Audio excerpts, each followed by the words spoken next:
Hello and welcome once again to Diane Writes. Sorry guys, it's been a couple of days since I've been online, it looks like. Sunday was kind of a shit show, I apologize for that.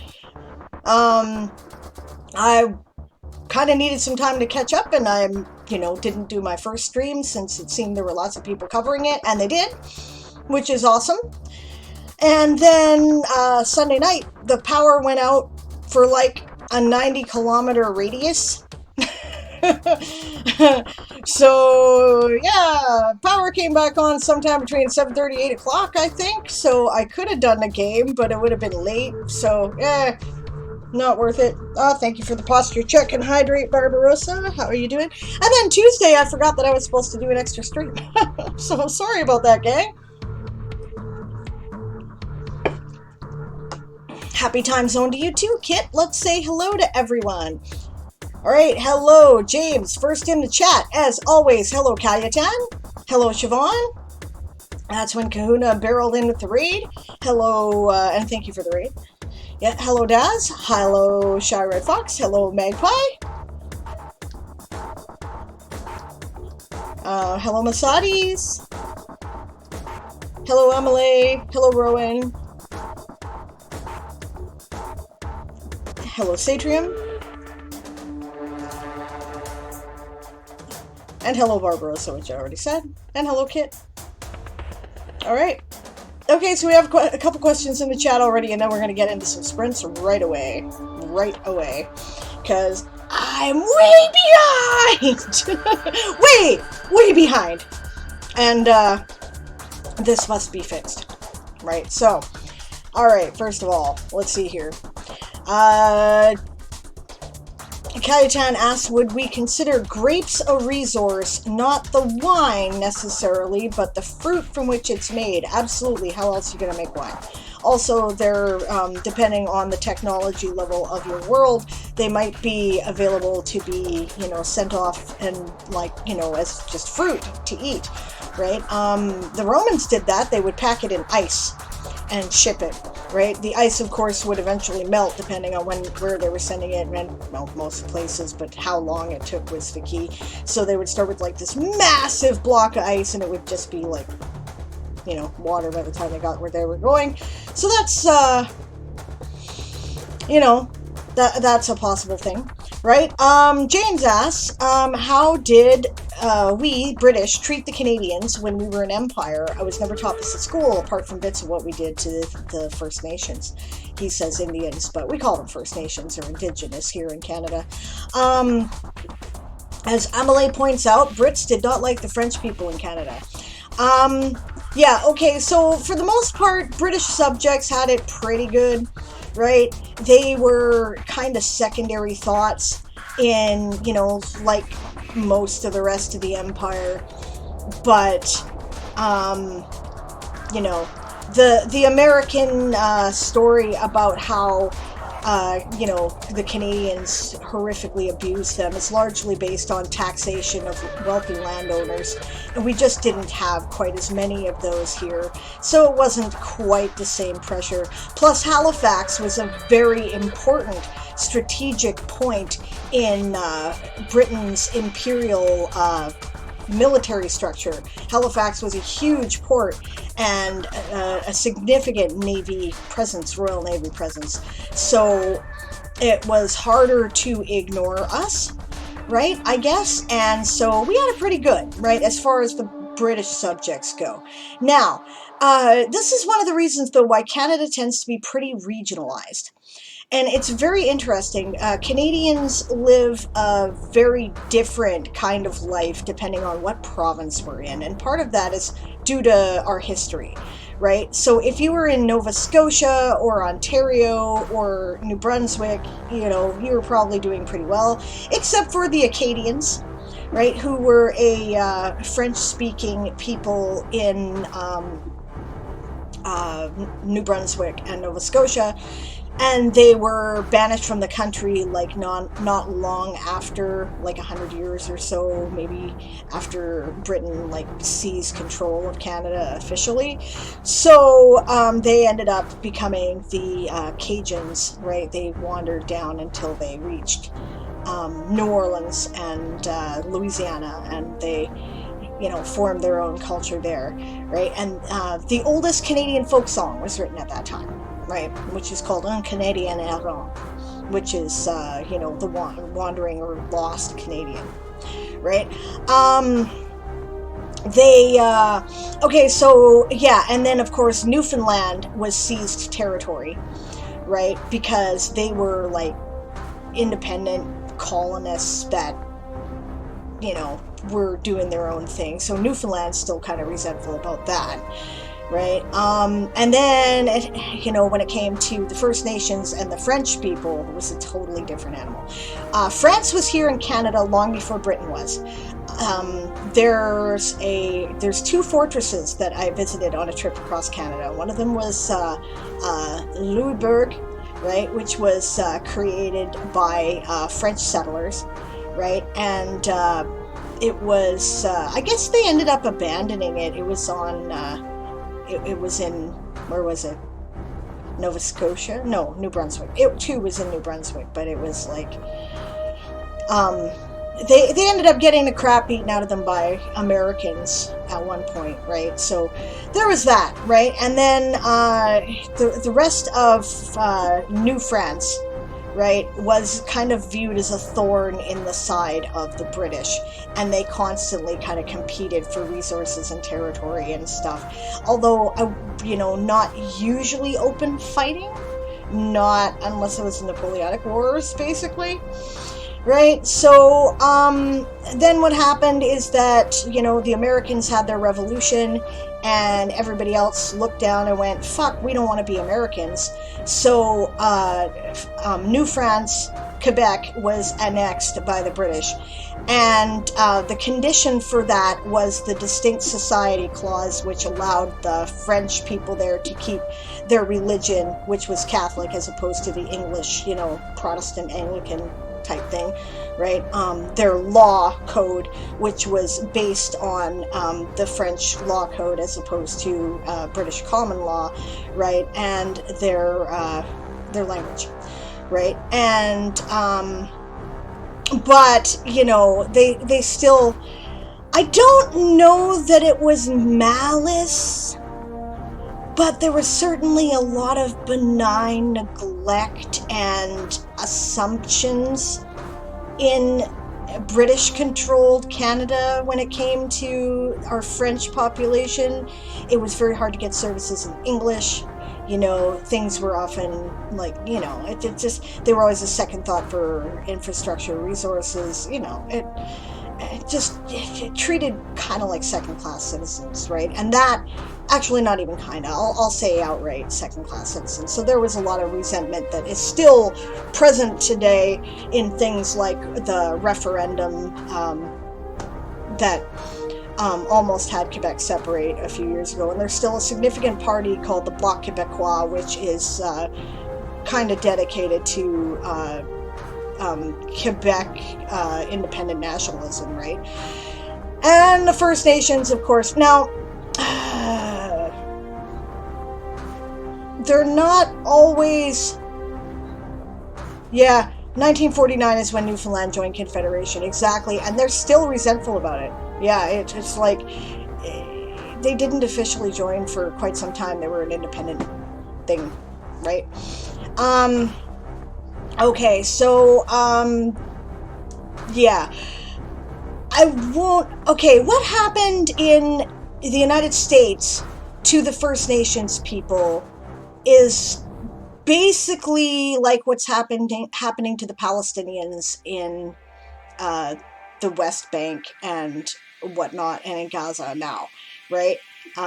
They are, like settlers would move in, right, and create conflicts with the local population, and then appeal to the government to go, hey, these like uppity indigenous people are being a problem, can you come like kick their ass for us? And then they would go and do that, right? Because they were bound to, to do that. And that happened in Canada too, right?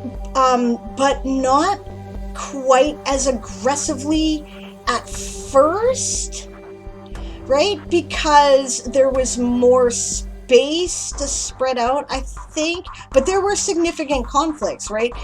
Initially, right, when the War of 1812 happened against the Americans, the First Nations, many of them, like the Algonquin, right, joined as a signatory party, right, and independently combined their war efforts with the British and the French to fight the Americans, right? And that's part of the reason why we still have a Canada, right? Very important stuff.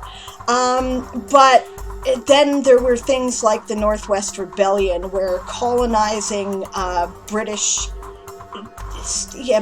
and British descended once we were as a colony, right? Because we didn't officially become our own country until like the 60s, actually, more or less. But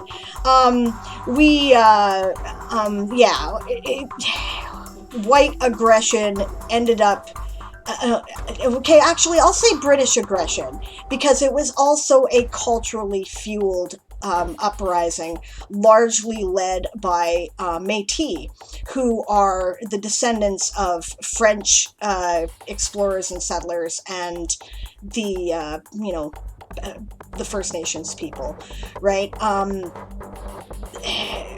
Under Louis Riel, did a rebellion against British rule and lost. Right, and the reason why they lost was the railway, which had been kind of ramrodded into existence and was therefore able to get RCMP, that's our policing force, which is actually a paramilitary force, right, and the, our colonial army there in time to put down the rebellion, right? And then there were, of course, there were some examples of some pretty horrible shit, like, infected blankets being given to First Nations people consciously on Vancouver Island and stuff. So, yeah, right. But for the British colonists, shit was not bad at all, right? Anyway.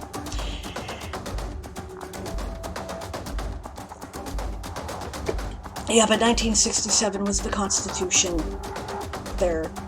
Siobhan, so that is officially our, although, our official date is, a little over 100 years ago. And we just kind of asked, right? That's the other difference, right? The United States rebelled to get their independence, and Canadians did it in British Parliament with political maneuvering, largely due to an alliance between La Fontaine, who is a significant French-Canadian, and Baldwin. I don't remember his first name, right? But he was the British guy, and they lived on opposite sides of, the Ottawa River, right? Because one side of Ottawa River is Ontario, the other side's Quebec, and they were friends, and they kind of went, okay, screw this, and they organized a political movement to achieve Canadian independence. But we didn't really become conscious of ourselves as Canadians until Vimy Ridge. Okay, so that's the history lesson for today, and now we're going to get into some sprints. Let's get started, shall we? I'm desperately trying to get my prompts done. I think I'm a dozen behind. And oh, thanks, Kit. It is part of our education in elementary school, as Siobhan points out, and high school too. Grade 9 and 10 are basically devoted to Canadian history. Otherwise, it's kind of world history. Yeah. Yes, the Hudson's Bay Company is an important thing too, as Siobhan points out. HBC was started by a pair of French fur traders only because France told them to take their idea and bugger off. Yeah, that's true. That's absolutely true. All right. Do I have time for a brainstorm today, or should I hold off? Go ahead, Kit. I got time. Nobody has redeemed a showcase yet, so I think I'm good. Yeah. All right, Daz is at 15 out of 31. That's excellent. Siobhan is at 26 out of 31 because Siobhan is a machine. I know that she started late, so I'm jealous. The Fenians weren't so lucky in Australia, points out Barbarossa. Yep. Yeah, the whaling trade that also had a, you know, that also had a bearing for sure. Daz is on Ancient Artifact. Ah, Cayutan does have a showcase. All right, cool. Can I showcase a work in progress? Yeah, you know how to use the channel points. They're stretch. Get them in there. The artifact is number 16. Ugh. Okay, so we're going to do this after the first sprint. In the meantime, I am working on a species of giant predatory bird that are called the Nassar. So. Oh, and okay, brainstorm. All right, let's start the sprints, and we'll also do the brainstorm with the sprint. How's that? Kit says, I need ideas to go along with the amazing... Oh, thank you for the host, Kahuna. Kit says, I need ideas to go along with the amazing art commission I posted. No need to read this old article, but let me know what you would like to see. Okay, and Stretch did his showcase. I think that uses up the showcases for today, doesn't it? There we go. Ooh, I like the picture there, Stretch. All right, let's have a look at what Kit is talking about with their commissioned art. I think I saw this briefly on another stream. Oh. Wow. You're right. That's pretty spectacular. I like the colors. It goes really well with the oeuvre of your world. Tower Mage. Human War Mage. Name for the Navigator of Worlds. Stands at his tower navigating the world. Yeah, I remember briefly reading about him, but I don't remember a lot of the details. The orrery controls the manifest, the plane that appears every day at dawn in the Kirinal pit. It stands at the top of the tower, commanded by the navigator and his team. Okay. And they serve at the tower, the war mages, which we've, the war wizards and eldritch knights, which we've discussed with an amazing article that I really enjoyed. Okay, I don't understand. What do you need help with here, there, Kit? Seems like you've got a pretty complete idea to me, right?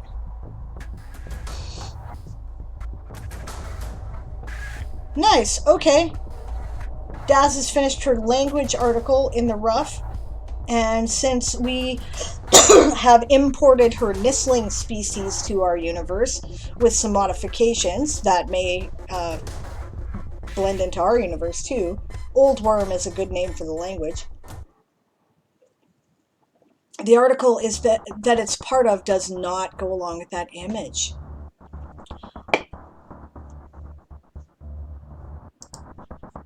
Okay. Surveyor of Worlds, though.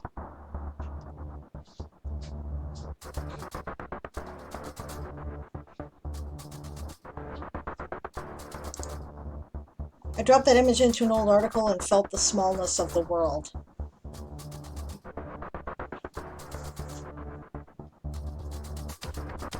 Not world article. Okay.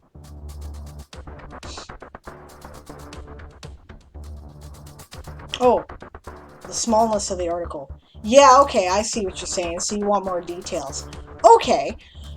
No worries, we can do that. Now, okay, remind me again, what is his purpose of monitoring this this tower that navigates the worlds, right? I remember that this was a thing, but I don't remember the specific reason for this. Because if somebody's devoting all of their conscious time towards navigating worlds, clearly there must be a good reason, right? James is still at 15 out of 19 and will continue summer camp stuff on Friday at the latest. Okay. It's part of a pit that's 30 miles wide that has a random plane in it randomly. Oh, that's right. Okay, yeah, I remember the pit, and I remember that its opening was a big thing, and I remember the birthday stuff associated with your Warforged around there, which was awesome. The circle thing there controls the plane that shows up. Ah. But it's random. He has no way of controlling it.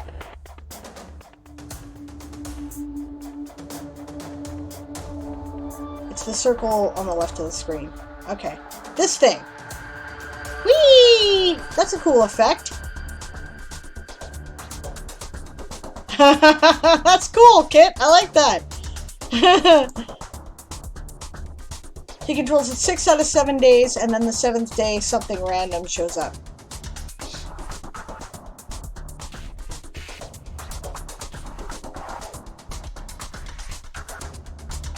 Okay, I see. So then his purpose of monitoring it is to... the cost of the control is the randomness. Oh, I see. I think I see. Hello, Natalia. Good to see you. We're brainstorming for Kit about how to fill out this article in order to more accurately reflect his beautiful commissioned art here. Okay, so if he didn't control it, what would happen, Kit? I think I may have stumbled on a plot hole, and I'm hoping I didn't. I'm hoping I just don't understand. Because plot holes are a pain in the ass.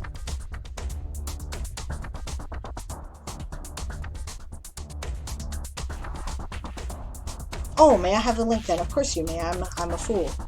Yes. There would be mass chaos and interplanar invasions all the time. Okay, so it's not really that the randomness is the cost of control, it's that the randomness is only able to be, like, it's not, you can't get rid of it. Controlling it otherwise prevents it from being random all the time, is what you're saying, right? Okay. Mechanism about how this works might be something you could really expand on here, right? That's one thing that could be done. You could talk about, you know, what is the archaeology behind the magic that makes this work? Yeah, he has a schedule. Okay, that's cool.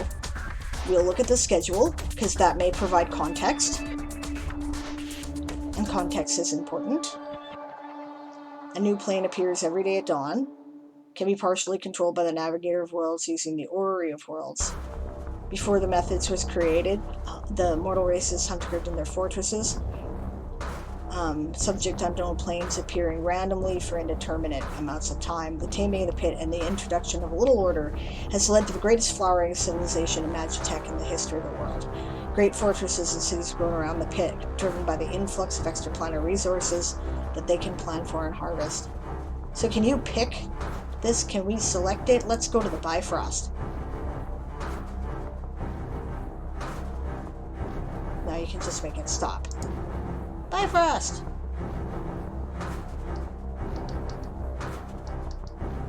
Okay. But that's still really cool. I love this graphic. That's really funky. Shatter is whenever. Okay. Elemental. Third day, Shadowfell. That's fun. Fourth day, another mortal realm. That's neat. Bifrost. Ethereal or astral are on the manifest. Nice. You're, I'm curious why you didn't use a rainbow for your Bifrost image. Because that's what the Bifrost Bridge is supposed to be, is the rainbow. Fairy. Market in the Feywild, right? 7 days, one of the heavenly upper planes. Neat. That's neat. Okay. How is this accomplished? Let's start with that. Yeah, that's the schedule, but I have to add it.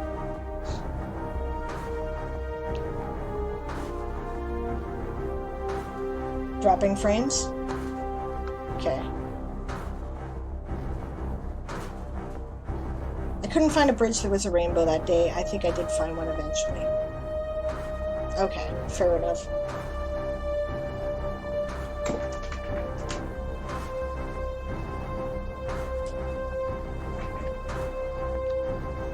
Hey Bob, good to see you. How are you? We're helping Kit brainstorm his, he wants more content for this article to go with his beautiful commissioned art here.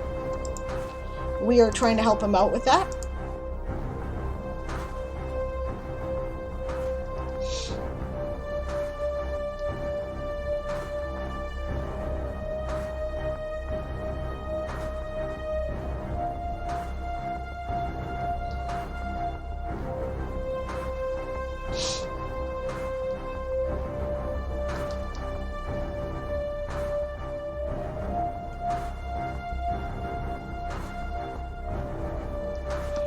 Okay, and this is the details about how this is done.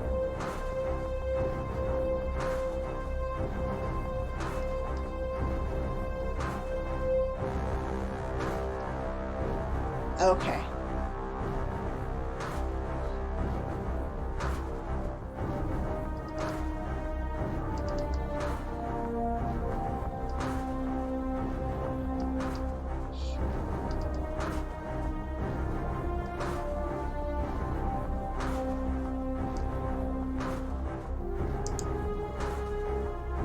Okay.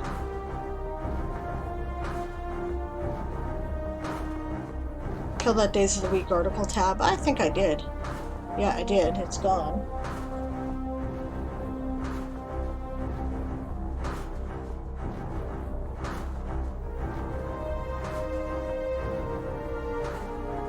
Says my bitrate's fine.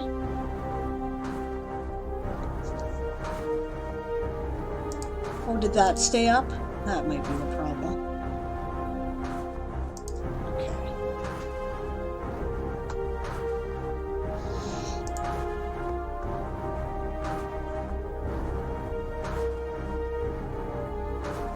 Bob's doing good. That's great. Kit says, having you look at my old articles is helping. Some of that copy in there is helpful. Okay. You said he completes the ritual manifestation.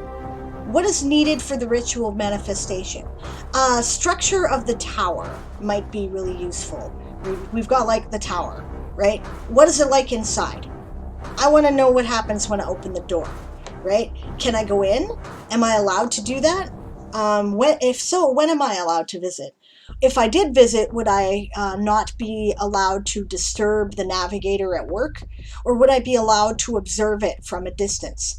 Where is the ritual room located that manifests the orrery? I assume near the top, right? What are all those other windows for? And what is the rest of the structure for? Right? Like,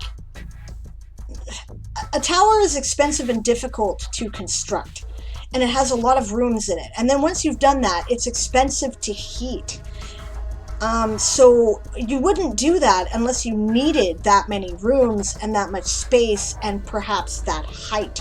Now, part of the height would be defense, obviously, right? Because, you know, hey, you can control access to the worlds. Who the fuck wouldn't want to control that? You know, I'd be in there like a dirty shirt. So that's a thing. But part of it will also be you got to do stuff with the rooms, right? Like, I'm not dropping frames anymore. That's good. I forgot he does a ritual of manifestation every day. That's a good bit. Yeah, you could put that in there, right? I'm just trying to check how much lag I have. I do have a little bit. I've got about a 10-second lag, it looks like. Okay, so yeah, you could talk about the ritual, you could talk about the internal structure of the rooms.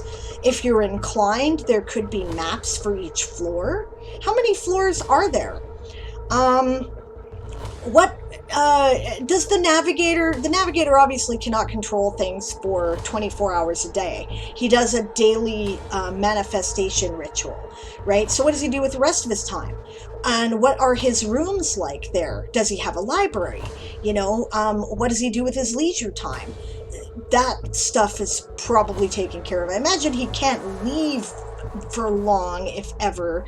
So that said, he would obviously have attendants and servants, and he would probably have, you know, like there'd be a complex structure of shipping that would bring stuff to him. And how is that financed, right? Is that financed with tithes, right? Does everyone go, yeah, we don't want this pit getting out of control like that bullshit again, so we're all just going to give a 10% tithe to take care of the navigator and his resources, right? Now, you've given some thought to defense because your Eldritch Knights and War Mages defend it, right? And you had a really beautiful and detailed article about their customs and how that works, right? Yeah, the Silver Assembly is the ruling group. They're based in Tower Town, right? How do they, you know, like you've got articles for each of them, so I'm sure that that's part of it, but what relationship do they have with the tower? Do they have any offices that are there so that they can work together, right? Where is the assembly structure for the silver assembly? Is it in this tower building? That seems sensible, right? If it's somewhere else, fine, but you could run with that. That is the sprint, and technically that is the end of the brainstorming, right? Don't forget to get in your word counts for the 30 of tails, guys. Okay, so the armies are in there. Well, okay, so you're going to need quarters for them. So there's going to be a barracks somewhere, right? So you could write about that. Or small rooms. There certainly won't be any bigger than cells, though, because housing that many people in private space is expensive and difficult, right? And if you were to do that, they would not all be within the tower, right? What kind of internal structure does it have to protect the orrery? Like, do you have to go through, trapdoors, or, like how do you get in there, right? Is it stairs? Is it an elevator?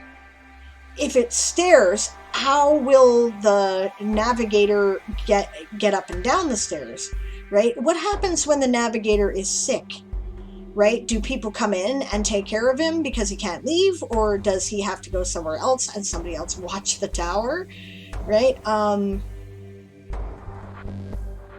How do they defend it from the... Well, actually, I know the answer to that. They defend it from the air by the war mages, but... Yeah. So, yeah, that's the entire Kirinal Concordance Zone article that I have. Alright, here's a suggestion if you want something to fill this out. Put the assembly meeting in there, the parliament space, however, whatever the description is, the assembly hall, right? It would probably be on one of the lower floors, right? So then there would be a great deal, it's a huge tower, so you can expand, put as much shit in it as you want, pretty much. It looks like the size of a skyscraper, right? So you could have like an entire official assembly building in there, which means that matters of government go on, which means they'll need offices for that, right? Private spaces for the different members of the assembly, right? Offices, probably not sleeping quarters. You say they stay in Tower Town, so that's already taken care of, right? How do you feed all these people? There's got to be a kitchen somewhere. How do they use the facilities? Is that outside? What happens if you live on one of the top floors and you have to get down to the privy in a hurry? I imagine that something like this, there's got to be an elevator of some kind, right? But would that elevator be magically operated? Would it be, okay, you could do that, right? What could happen is that there could be tubes that run up, either side of the building, right? Say west and east walls. And a mage could stay there who can cast Tensor's floating disc, and they would be like bringing people up and down, right? Yeah, now Stretch points out, right, toilets on multiple floors. Yeah, you can have that, but you need modern plumbing for that. And modern plumbing requires a lot of space. So how is that accomplished?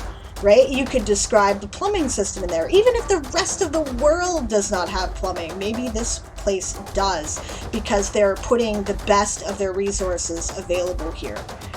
Right? Yeah, so there's a few ideas. Oh yes, and I imagine that the very, very tip of the tower, right, you could probably, if I were an astronomer or something like that, yeah, extra-dimensional space instead of plumbing, there's magical ways you can deal with plumbing. Yeah, or yeah, you have to have garderobes and people to shovel the shit pile and clean out the pots, right? Or just holes in the walls. Yeah, I suppose you could do that, but it's going to drop right on Tower Town, so how do you deal with that? Is there a boat? You know, that's one of the reasons why there were boats around castles. Okay, yeah, that very top tip of the tower there, if I were the local astronomers, I would want to have an observatory up there. Right? I would be really keenly interested in having a telescope and pointing it at freaking everything. So, especially if I got to point my telescope into the pit and might possibly see the stars there, that could be interesting. So, magical chamber pots inhabited by tiny oozes. That's cool. Then how do you get them to behave, Daz? It's the only question. What stops them from eating your butt? You know? I mean, you could do that, and that's a really cool idea, and I just might put that in a Dark Elf community somewhere now. But, yeah. Okay, so there we go. I hope that was of some help. And I see that the chat is, like, running with stuff, too, and that's great. I'm gonna do a sprint now. First, I'll just talk to Bob here briefly, because he put in a bunch of stuff, and I don't want him to think I'm ignoring him. He says, I got my Justice Crime Building done. Awesome. Found stubs for settlement, company, and resource. Excellent. And started the military unit prop. Good. That's great. He says, from a defense standpoint, a good chunk of tower could be trapped stairs. Yeah, that could be a thing. Shift my leg around here. Having trouble getting comfy today. I see some word count reports. We have 225 light edits for Lappin from Stretch. Excellent. We have 58 words for the Bats from Barbarossa. Good job. And 159 words for the Badgers from Natalia. Excellent. Kit says, so much good stuff. Thanks. My brain wasn't letting this come out. You're welcome. Sometimes it really helps to get somebody else's eyes on it, right? You can definitely see into the pit from there. Lots of cool stuff. My players love to see what shows up at dawn at the pit. I would too. If I were playing in this world, I'd be like, okay, I'm moving to Tower Town so I could show up there every morning. Of course, I'd also agree to defend it should, like, say, a bunch of creatures from the Plane of Shadow come screaming out. A gel cube in the hole. You guys are hilarious. That was well worth the points. Thanks so much. You're welcome. Glad to be of help. That's great. Got a whole sewer system full of OTUGs. Why wouldn't you put OTUGs in your sewer system in a D&D world, man? Of course you're going to. Duh! Right? We did also use oozes and gelatinous cubes for garbage disposal, by the way. Yeah. Gelatinous cube the size of a sugar cube in the chamber pots. 250 words for the kitties from Moonflower. Excellent.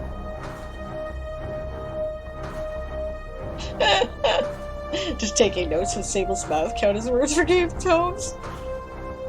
You can count some of your notes. So, I finished Carp Cats. Nice, Magpie. I'll probably do a showcase because I'm pretty sure it needs some heavy edits. Cool. I think the showcases might be used up at the moment.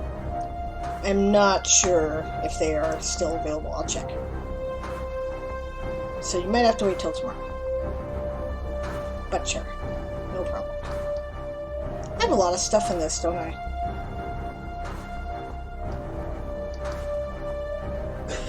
No, it still looks like it's active. 171 words from Sable's mouth. I'm glad it was helpful, Kit. That's great. OTUGs are very useful till you have to fight them. True story. Creature in hostile environment. Excellent. Like I said, I'm doing giant predatory birds, which I'm going to get back to right now. They live in the fucking crazy ass, you know, tall like the Himalayas mountains. I thought there were no showcases tomorrow. You're right, there's no showcases tomorrow. Thanks for the offer, Stretch. Let's see if I have time. I really want to get some work done today, too. Let's do it. Okay.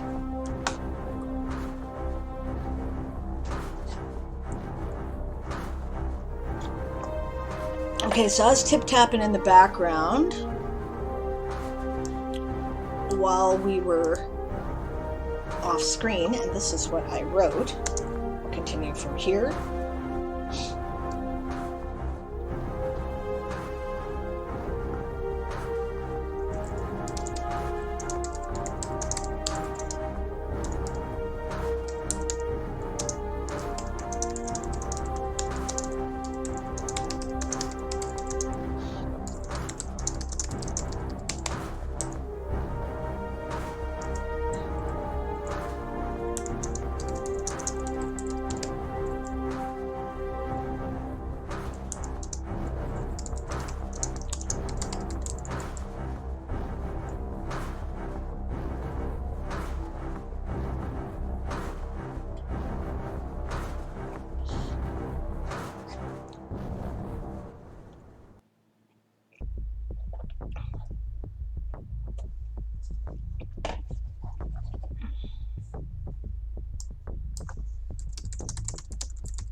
I think I'm getting into Habitat now.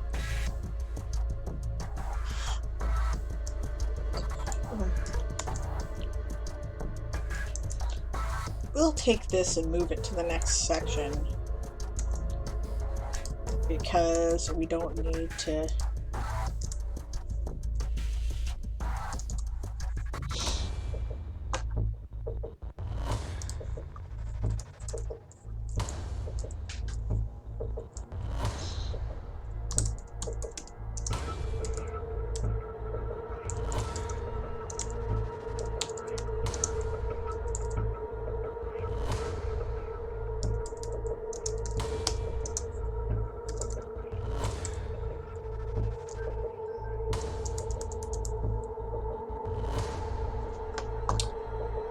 Make sure I understand the.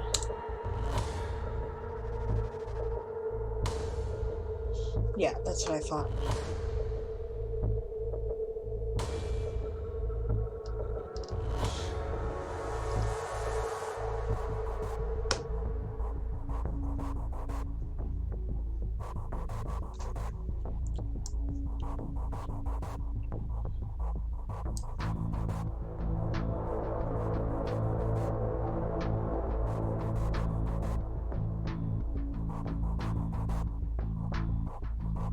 You know, I have to say that the stuff on bird biology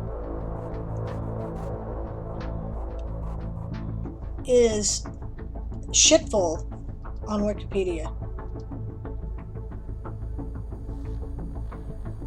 You know, like, when do crows fledge? They don't tell me that. Why do you not tell me that?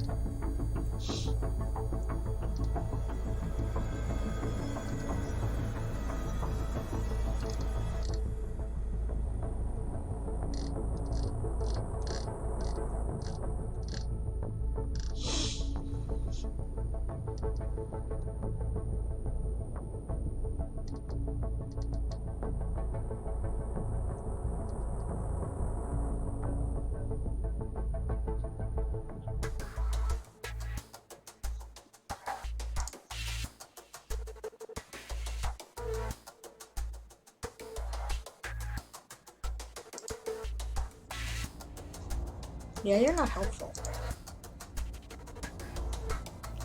You're also not helpful. All right.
Just really not very good information about. Okay.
And that's the sprint.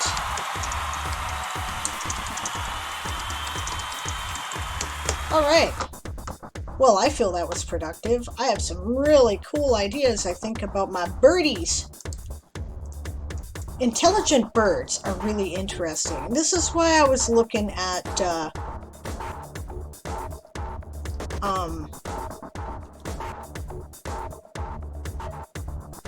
okay, I counted that bit during Kahuna's. Did I count this and that? No, I did not. Alright. No, I didn't count that last bit in Kahuna's either. Alright. Well, I think I wrote it in Kahuna's, so I guess it doesn't count. Alright.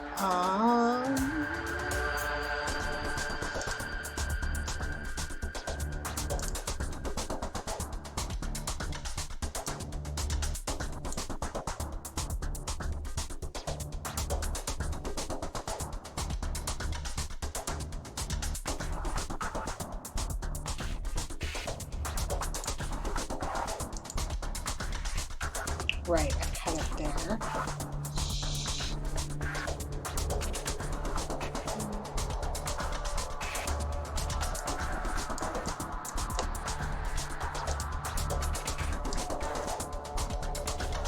Well, that wasn't all in one sprint, but since I started running the stream,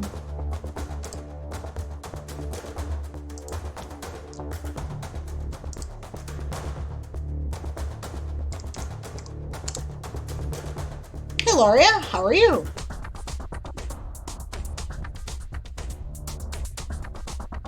I have zero interest in smart birds, as I'm sure y'all can tell, says Dragon Magpie. You like my Nassar. Well, okay, they're not entirely mine. They're kind of Aaron's. He originally came up with the idea. I'm just running with it. You like the Nassar. They are fun. They're giant predatory birds that hunt in flocks, have at least the intelligence of corvids, one of which in our game learned how to play chess and kept pestering people to play chess with him because he thought it was fun, right? And yeah, they eat dragons and other very large animals, which they hunt in a flock. They're great. They kind of like took over this big mountain region that's as tall as the Himalayas. They're fun. Oh God, Loria, I can totally sympathize. That was me that whole week. It's one of the reasons why I'm so behind. You know, that big record-breaking heat wave here in Canada, I was in the middle of it, and fuck, man. I tell you, I've never been so hot in my life, and all I could think of was how to make it stop.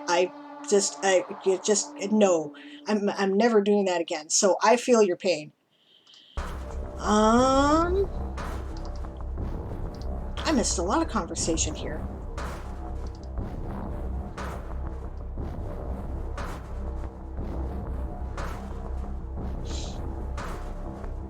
Natalia says, it's really a lot of work, so now de-stressing by writing one more prompt. That's a good idea. I've missed what you said that was a lot of work, though. I'm sorry. Oh, wait a minute. There it is, I think. Went for the second time to my new house. It needs a lot of work. Yeah. Oh, Moonflower is a brainstorm thing. What do you think would happen after the following paragraph? True to their word, the robed shadow dissipated as if sand in a gust of wind. The crowd that had fallen silent erupted into chaotic noise around Kirito and Asuna. There were shouts of disbelief and pitiful cries asking to go home. Kirito stood stiff and silent as the mass of people churned around him. He knew that not a single word was a lie. Did the robed shadow speak a prophecy? Is this what we're discussing? Massive people churned around him. What would happen after that? Okay, if I'm correct in my assessment of the situation, then my experience with crowds tells me that some people would fuck right off and go home. Of the people who did that, about half of them would be like, yeah, what a load of bullshit. The others might say that, but they would start, like, you know, gossiping with each other by whatever means of gossip they have. If they have, like, the internet, they'll do that. If they have phones, they'll do that. If they don't, they'll meet in the town square or the pub and discuss it. right? Because that's how people are, right? A bunch of other people would mill around and chat about it there, right? Depending how disturbing the thing was, right? A bunch of people would be like, let's get the mages in here and track this guy down and make him tell us what he actually meant and blah, blah, blah, like that, right? And they'd get angry and aggressive, right? And then probably someone would have to talk them down, right? Either like either a local person who's respected, right? Or like the local watch or whatever it is, whoever keeps the peace would have to be kind of like, okay, right? And if they're more militant, like our modern policing forces are, they'd be like, okay, that's enough, break it up, everybody go home, nothing to see here, right? And they'd be, trying to get people to disperse. Hello, Masades. Thank you for the raid. Right? I imagine they would, it depends, right? There'd be a bunch of, like 2 or 3 old people, right? Usually in our culture, it tends to be old women going, yes, I knew everything would go right to hell, blah, blah, blah, based on some experience they've had when they were young, right? And then there would be, usually older men in our culture. This doesn't mean that this is going to happen in your culture, but, be going, back in my day when the, prophecy sorcerers showed up, we just beat the crap out of them or whatever. Both of whom are, the old woman's probably dramatizing a little bit, but probably that's based on some genuine experience. The old men are probably full of shit. They're Norm at the bar, right? And then there'd be, a couple of young punks going, I can hunt him down and take it on, or I can handle whatever the prophecy is, or, whatever, right? So this is if I've correctly assessed the situation. Hopefully I have. This is my thoughts about what I would write about. And then, of course, there's a lot more context in the Discord critique channel. Okay. That's more than a 5-minute brainstorm, though, if I gotta read a bunch of stuff. So, let's see.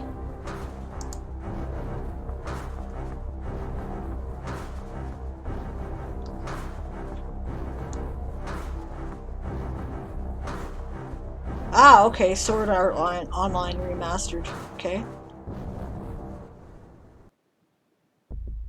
Oh.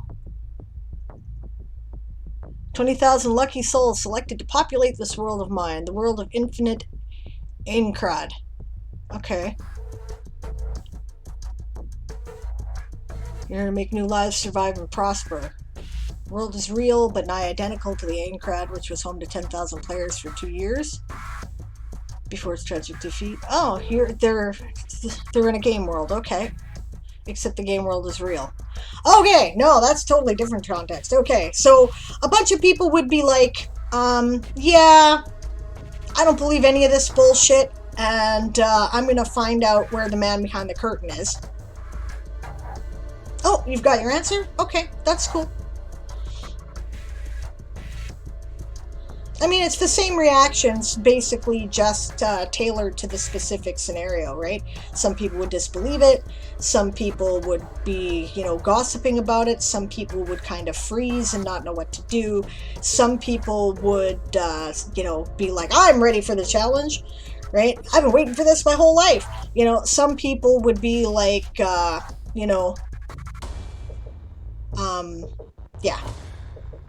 Different things like that. Some people would be quiet and thoughtful, right? And try to decide what they're going to do next.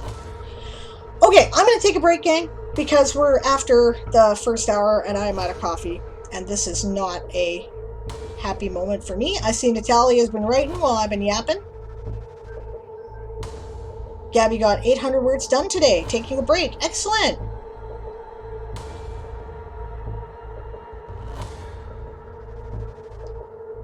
All right, cool. I'll see you guys in a moment.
And hello, we are back.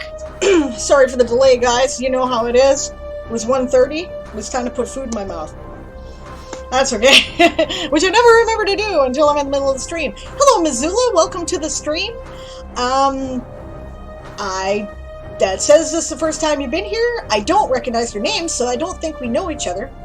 I'm Diane. I'm also known in the community as Sable Erodia, and I'm a writer, and I do writing streams today, tomorrow at about the same time, and Sunday, which the Sunday stream is more focused on world building. My husband there, Aaron Ree, in the chat, does gaming advice and writing streams. He's on for Ask an Old GM on Tuesdays and Fridays at 2 p.m. Pacific until 4, and on Saturdays at 2 p.m. for Write with Aaron and sometimes Diane. If I have nothing else to do, I will join him. So, Sable is the mother of bunnies. If you have not heard of the Game of Tomes, it is an online game that is for Twitch writers and, you know, the writers who like to watch Twitch writers. Basically, you pick a house to represent and you accumulate your word count goals. We run during the Camp Nano and NaNoWriMo months. In November there's eliminations, but either way the house that gets the most words between them gets bragging rights. It's a lot of fun, right? My team is House Lappin, so this is the royal regalia of House Lappin. I'm a Danish writer who has all my fantasy books and anime fan fictions on my website. Well, that's cool. Feel free to drop the link so people can check that out. That's awesome. That's really great. We like to support other writers here in the community. We've done 7,040 words this July. Awesome! Awesome! That's great. Good for you. That is really cool. Nice. You know what? Let's have a look. I'll check it out. And the sprint just started again. For those of you who are sprinting, I will be sprinting as soon as we're done looking at the website. Nice!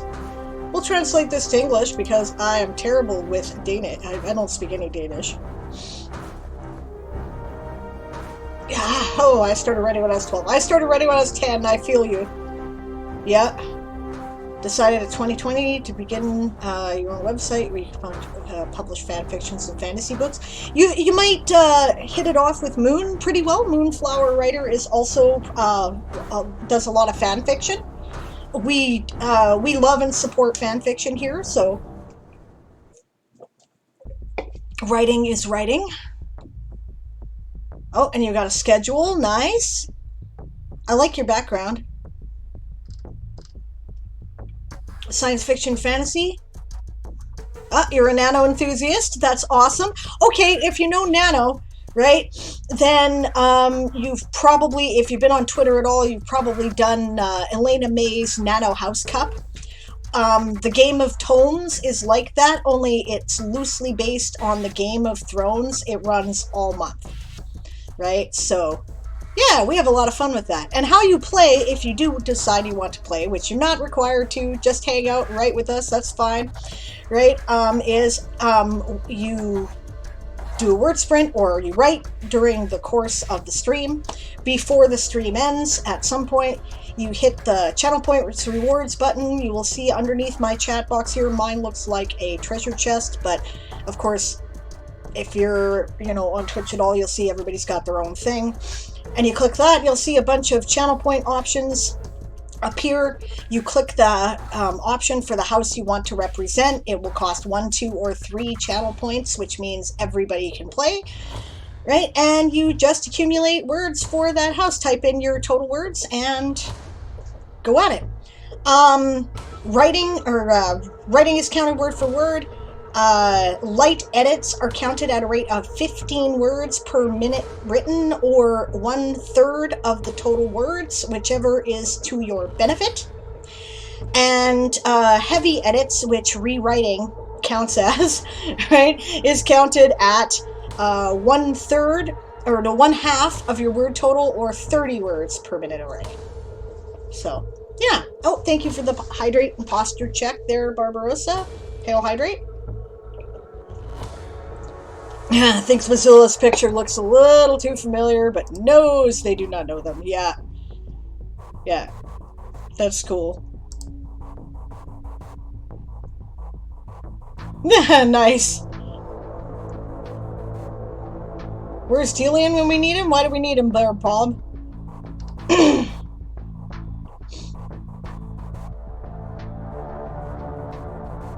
Aaron is on this channel, by the way. Yeah, I saw him redeem like 600 points. Because he's awesome. He's like kicking my ass in writing this month. Neat. Yeah, lots of writers here. We know where to look. Do you stream, Missoula? Should we be checking out your channel? A lot of other people here in the chat also stream. If you are looking for writing streams, RPG Dinosaur Bob does writing streams. Masadi's does writing streams. DM Stretch does writing streams. His stuff is, well, Bob's and Stretch's stuff is geared to game writing, but any writing's welcome. Masadi's is a novelist, and she does that too. Author Goddess is also a novelist writing streamer. Yeah, quite a lot of us here. So just follow people around, and you can find writing streams. So thanks for the follow, by the way. Much appreciated. All right, we've got 10 minutes left on the sprint, or 10 minutes and 25 seconds. Oh, if you look under books, you can see those that Missoula has written. I'm assuming your pronouns are she, her, but perhaps I should not assume. What are your pronouns? Books. Let's have a look.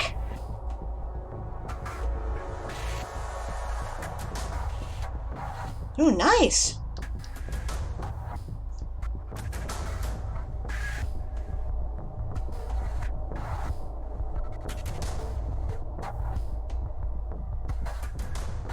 Wants to be a singer. Cool. Okay.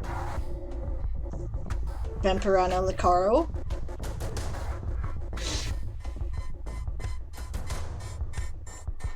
That's cool. Natalia would probably really like that one. She is an author of sort of a, I'd call it a cozy vampire series because it's more focused on the relationships between people. I think you would enjoy that. Right, so you guys should probably exchange notes. She is Dutch, right? Night Universe, #1, Night Creatures. Try to be a vampire and live among humans.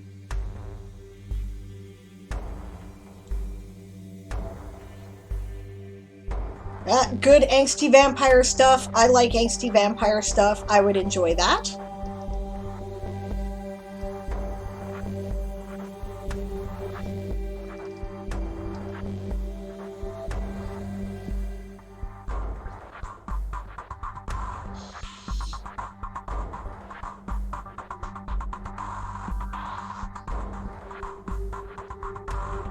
Nice.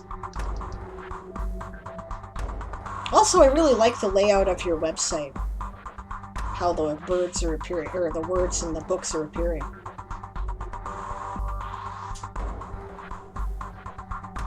Nice.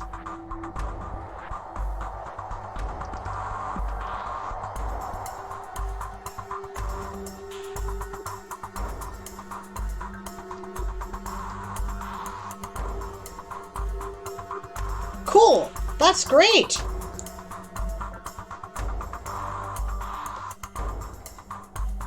Well, thank you for sharing that. I will post the links in the chat, the link in the chat again so that people can check it out.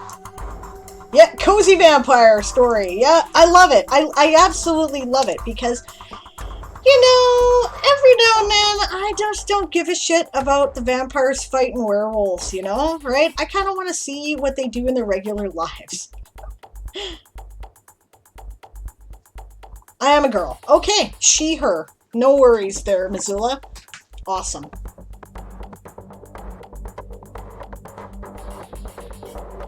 Yeah, Moon's attention. That's great. All right, 136 words for the Tikis from Author Goddess. Good job. Okay, see you in a bit there, Stretch. Delian lives in Denmark now. I assume he speaks the language at least somewhat. Good point. Oh, I'm sorry, Barbarossa, I missed your question. What was it?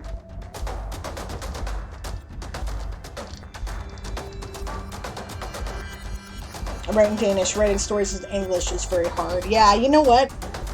I wouldn't even attempt to write in a second language at this point. And, you know, my best is French, and I come from Western Canada, so I don't speak a lot of other languages, and so, yeah. Did I see the link you gave me for crow info? No, I did not. I'm sorry. I don't know why I'm missing chat messages today, guys. I meant to go back is what it was, and then I got distracted. Okay, Missoula is doing 48 chapters. She's at chapter 19. Her book is on over 50,000 words right now. Awesome. And that's where the mother of bunnies things come from. Yeah, I'm the leader of House Lappin, right? So it's the bunny house. Yeah.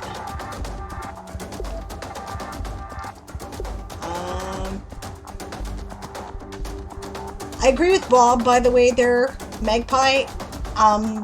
Working with World Anvil, the ethnicity prompt can be, like, you want to talk about rabbit holes? Wow, you could go down a million of them. Do not use all the fields. You don't need them all. I only tend to do that when I'm concentrating on a major ethnicity for which that's important. Natalia has only the building prompt, the formation, and the renowned pirate, highwayman, or criminal left. Good job. All right, scrolling down to see Barbarossa's question.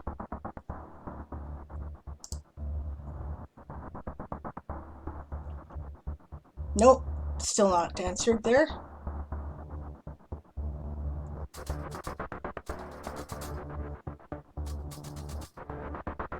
Cool.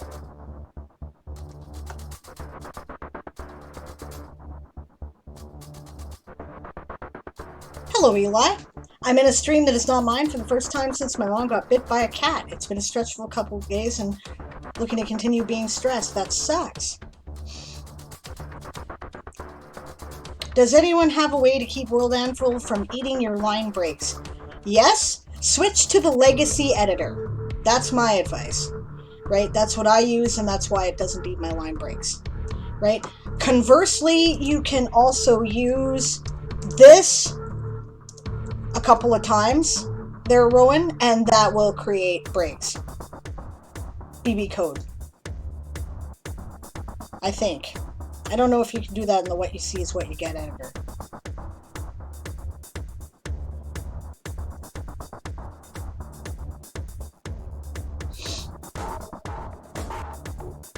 Okay, I got 4 minutes left in the sprint. I'm using it.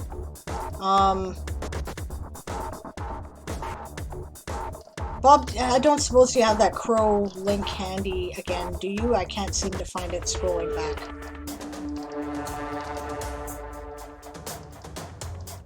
I mean, these guys are kind of a combination of raptors and corvids because they're incredibly intelligent, and they also are perfectly willing to eat carrion. They don't have any trouble with that. Oh, wait, I found it. There it is. Thank you. Let's have a look. Facts about crows. Excellent. I like crows. I like all corvids just because they're smart.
I need some giant ants, obviously.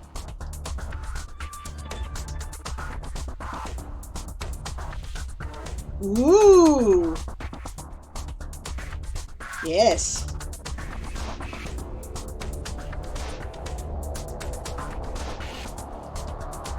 Yeah, okay. Cool. There, Bob. That's like awesomely helpful. Thank you. I will keep this open because I'm sure I'm going to come back to it.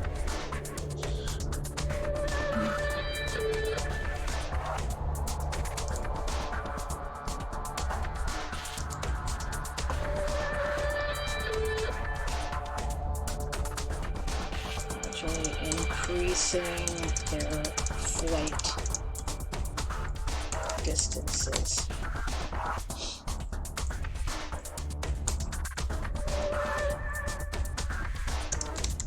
This is usually done in small groups, but particularly independent massar might go alone to assert independence. Just like human teenagers. Yes.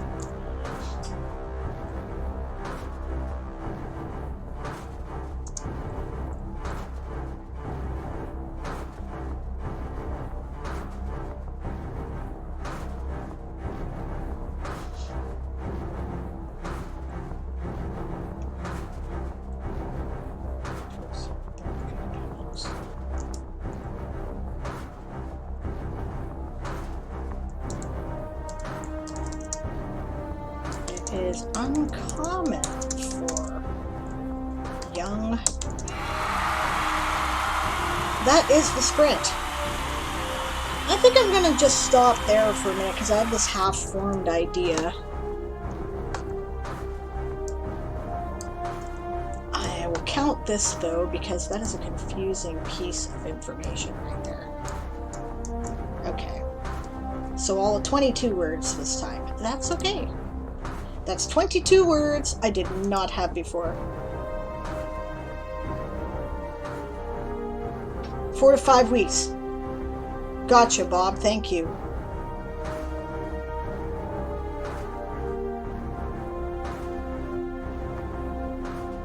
I used some points to ask for some help with an article similar to one of yours.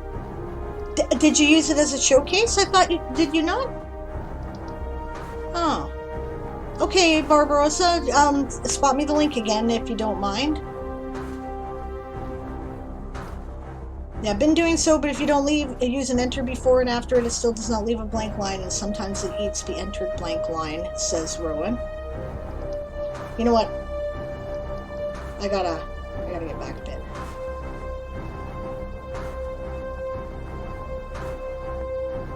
If my better half didn't remind me, I would forget breaks, says Missoula. Yeah, I can get really involved in it too. That's why I insist on kind of taking a break roughly once an hour. And I get up, and whether I think I need to or not, I go pee, and, you know, maybe I grab some food or a drink or a coffee. The point of it is to move around so that I don't get stuck in the chair for hours at a time, because that's very not good for you.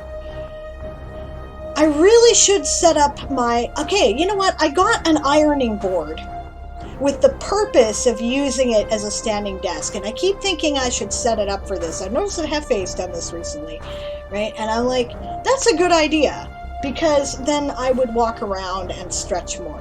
The only thing that stopped me is I don't really know what to do with my camera, because right now my camera is hanging off the top of my monitor. There isn't really anything in behind it. Right, so I'd have to mount it on the wall or something, and I'm not sure how well that would work. I might be able to... Maybe I can stand it on the edge of my window ledge. That might work. Okay, I'll have to play with that when I'm done the stream, maybe.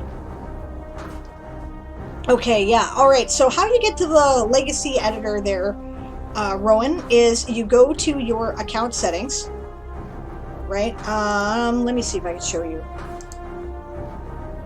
I want... Yeah, this is what I want. Okay, so it doesn't really matter where you do it, but you go from here. Right? Is it account features? Interface settings, I think it might be. There you go, right there. Editor selection, right? And it's a drop down. It defaults to Plato. What you see is what you get. Euclid is for highlighted BB code. I don't feel sophisticated enough to do that yet. And Legacy is the old editor, which I am currently using, which is basically the same as, you know, being on a forum, right? So since I'm old, that's nice and familiar to me, and so I like that one. So, but it's not currently being like upgraded or anything, because people are kind of switching over to Euclid. Okay, I'll tell Chris about the Legacy editor because it's making us crazy. Yeah, I'm sure. Yeah, 4 to 5 weeks in the Offspring section. Thank you, Bob, for my crows. We have 105 words for the Badgers from Natalia. Good job. Missoula is going to try to get to 8K words this July and is at 7,000 now. Awesome. I make my goal higher every time I get to the goal. That is how you do it. And then you have more words than you had before, and that's great. 16 words from Barbarossa for the Bats. Moonflower is now doing their own Inuyasha fanfic, which is great. Missoula says, I think on my stream I only took a break when I had to get something to drink.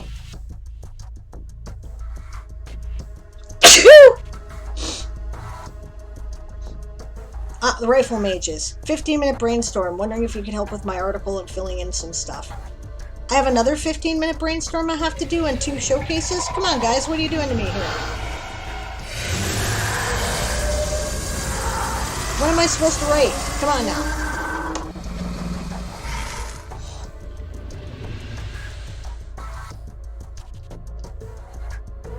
Adros Imperial Army. Okay, you've got... Okay, first of all, I'm gonna do Cayetan's showcase, because Cayetan has to go to bed. No, that's not the right page. That's the right page. There we go.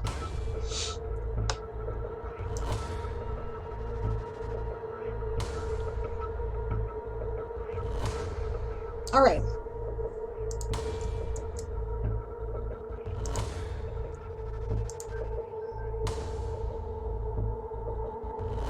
It didn't save anything? What do you mean it didn't save anything?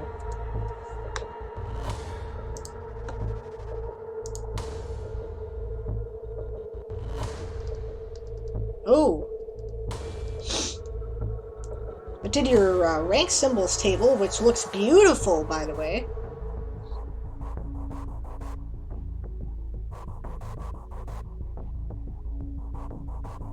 I like your crowns and your crossed swords.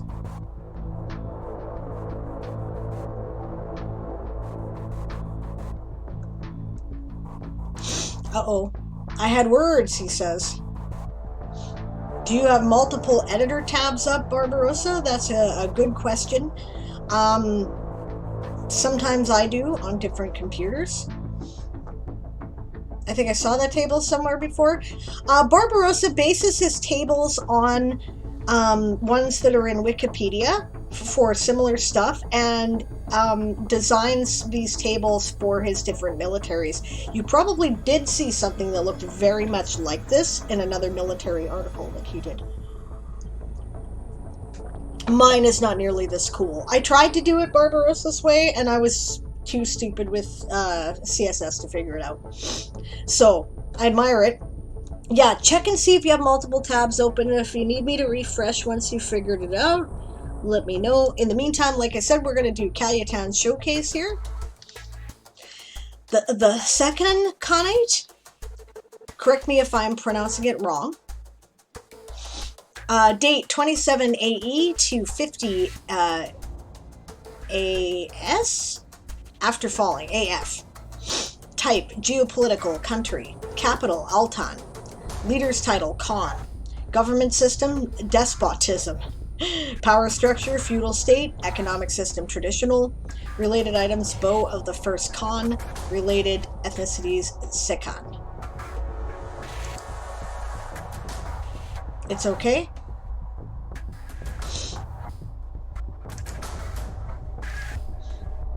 During the last 300 years of the ancient era, most of the western Beneficia was under the rule of the Sikan Khans. It was formed in the year 2700 AE when Arik, a tribal chief, united the tribes and proclaimed himself Khan of all Pastiri. Arik Khan expanded his rule to the whole Pianura Seca and then went to the north and west. He established an empire and built the capital city of Altan. Great Arik Khan rode through the steppe, and every man, woman, and child bowed to him. When he stood at the gates of distant cities, its defenders were trembling from fear. A modern Sikan story. Structure. Arik Khan established an organization, structure, and government system which allowed the Khanate to survive so long. Okay, this sentence is kind of awkward. Let's... Arik Khan established a nation and governmental system, I would say, which allowed the Khanate to survive 4 centuries. Is how I would put it. Right? He gave local power to princes known as Noyans. In most cases, they were Sikan, but sometimes they belonged to local cultures. It happened mostly in regions where the local population was very hard to subjugate. Noyans answered directly to the Khan and could be easily removed by him. They also had to pay tribute to the Khan. How much they paid depended on the population and resources of their lands. Khans were very strict in enforcing payments, which resulted in Noyans being also very strict in gathering taxes from their people. The effects, you need the word "the" in front of it, the effects of such a rule can be seen to this day. Countries established on the lands which belong to the Khanate tend to have more authoritarian rule than other countries. Among their populations, democratic tendencies are also rarer than in the East. Okay, this is awesome and damn good world building. Okay? Way to go, Cayutan, A+. Right? First of all, I recognize this as the actual governmental system that was established by the Mongols because I have read about them. And that's excellent research, right? And yes, that tends to be a situation where, you know, the areas do tend to have a lingering effect of appreciating more authoritarian rule than other places might. So that is, that's really interesting. Way to go. Disbandment. The Khanate survived the falling, but it was weakened. It allowed new political organisms to form on its land. Sikans were slowly pushed back to Pianura Seca, their homeland. In its reduced, I would say rather than small, in its reduced form, the Khanate survived until the year 50 AF. Later, for about 30 years, smaller Khanates existed on the plain, but scarcity of resources made them fall. And I would say, let's see, scarcity of resources.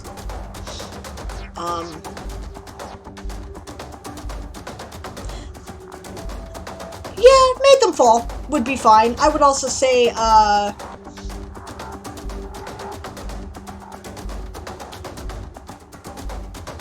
okay, because I tend to use the language that I see in Wikipedia, I might say, but scarcity of resources caused their eventual dissolution.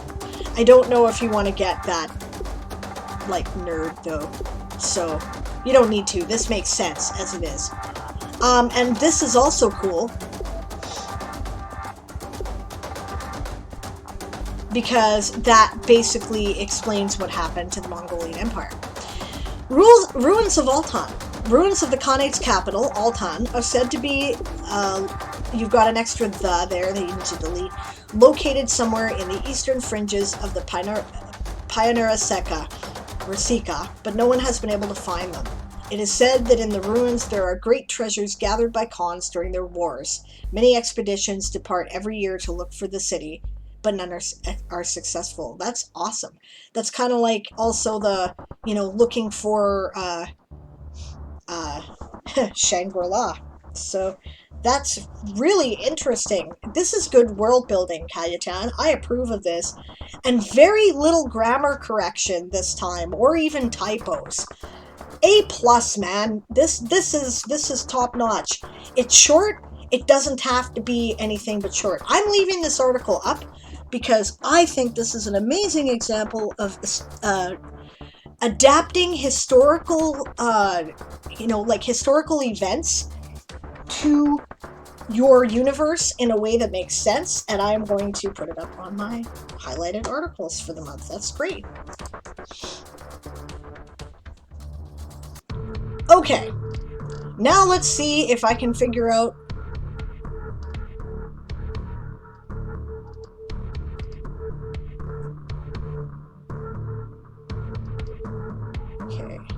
I use it as a brainstorm. Okay.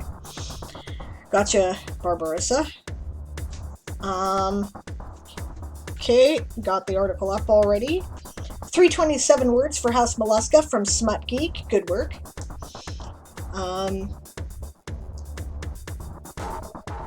Yeah, I will eventually get used to Euclid. I just have to have time to spend to learn such things. I'm slow to adapt to technology. I generally only do it when I must, right? So, and then I do it, right? But, you know, I lack so much time, right? 190 words for Sauropoda from Dazzlecat. Good job. Template for the building prompt. Not a showcase. Okay, Natalia, we'll have a quick look. Because I think it's very pretty. Oh my, I love your picture. You need to send that to Coffee Quills? Because that is like the Cosmic Kraken, if I've ever seen it. Oh, pretty! Yes, I agree, it's pretty.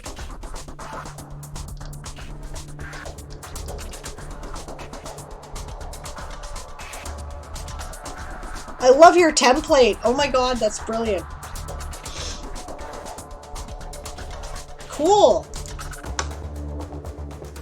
Alright, what else we got? Barbarossa says, I really liked your Avalonian Navy article and was trying to get inspiration from there for my Adros army. Okay. Prompt 16 finished from Dazzlecat. Good job. Thank you for the blessings, guys. For my sneeze.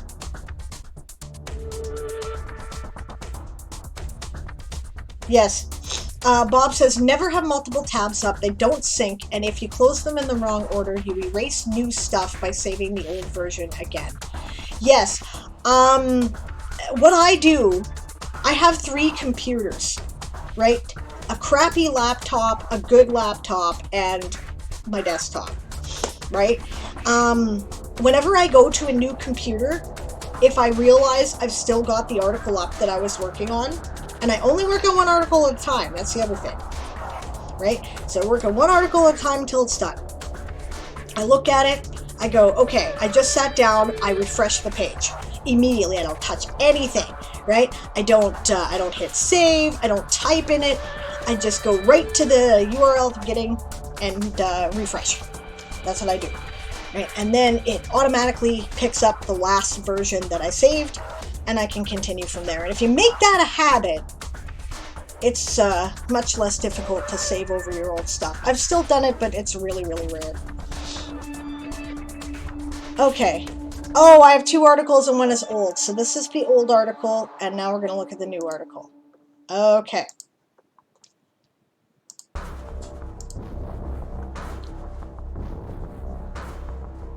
No worries, we can do that.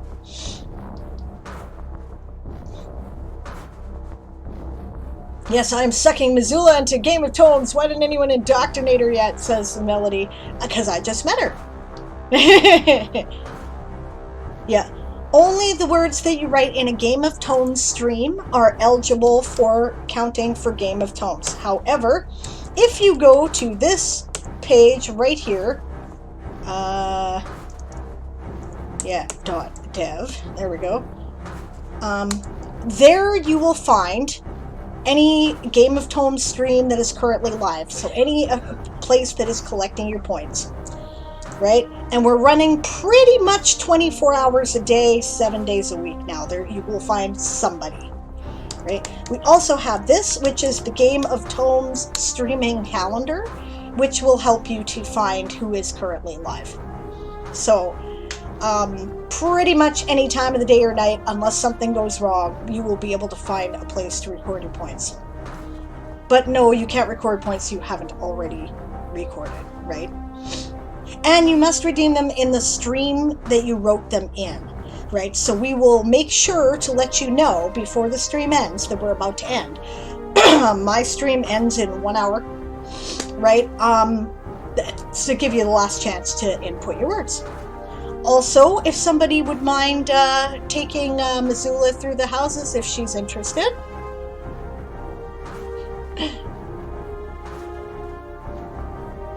Stretch ordered kebab, can't blame you, sounds good. Sikhans are like a mix of Native Americans and Mongols. That makes sense.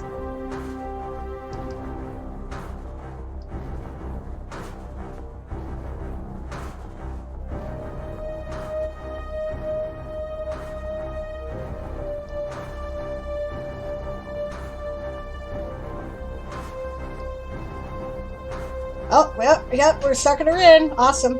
We have 158 words for House Felis from Melody. Good job. Yeah, I go to bed, Kayatan. Excavation at 8 o'clock in the morning. Why are you still up? Bye. I love you. Goodbye. Get some sleep. We'll see you tomorrow. All right. Oh, except for one thing, and that is you did not tell us which house you were part of there, Missoula. Forgot to write Felis. No problem. Go ahead and enter it again. I will, with House Felis, you can just type Felis or House Felis, and welcome to the game, by the way. I will delete your previous reward so that it doesn't double up. No problem. And that's the sprint, for those of you who are sprinting.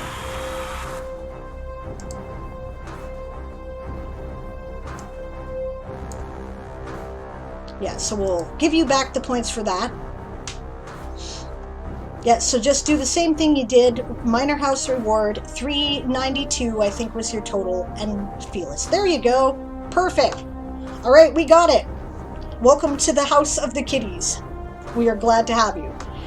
Minor house Felis is currently in fealty to House Lappin, so you're on my team. Thank you. All right, good night, Natalia. Thanks for joining us. Sleep well. Let's have a look at Barbarossa's article and get some brainstorming done here.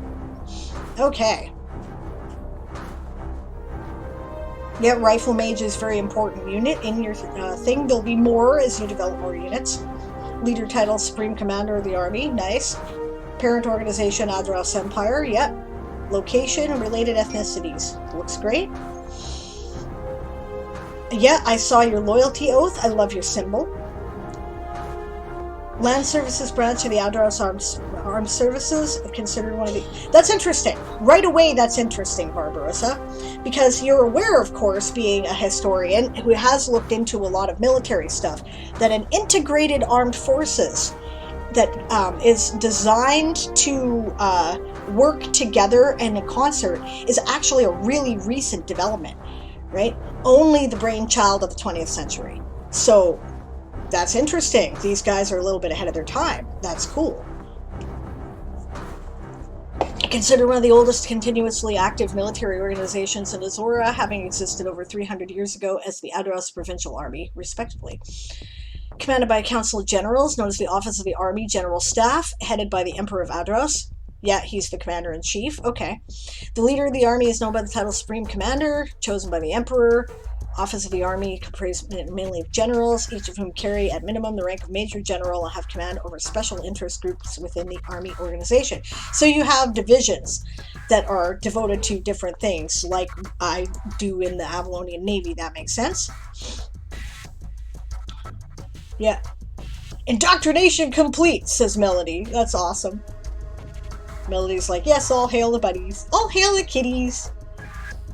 Missoula says, I like kittens because I like cats and because Melody was so sweet to me in the chat. See? There you go. It never hurts to be nice, right, guys? 144 words for the big lizards from Daz. Good job.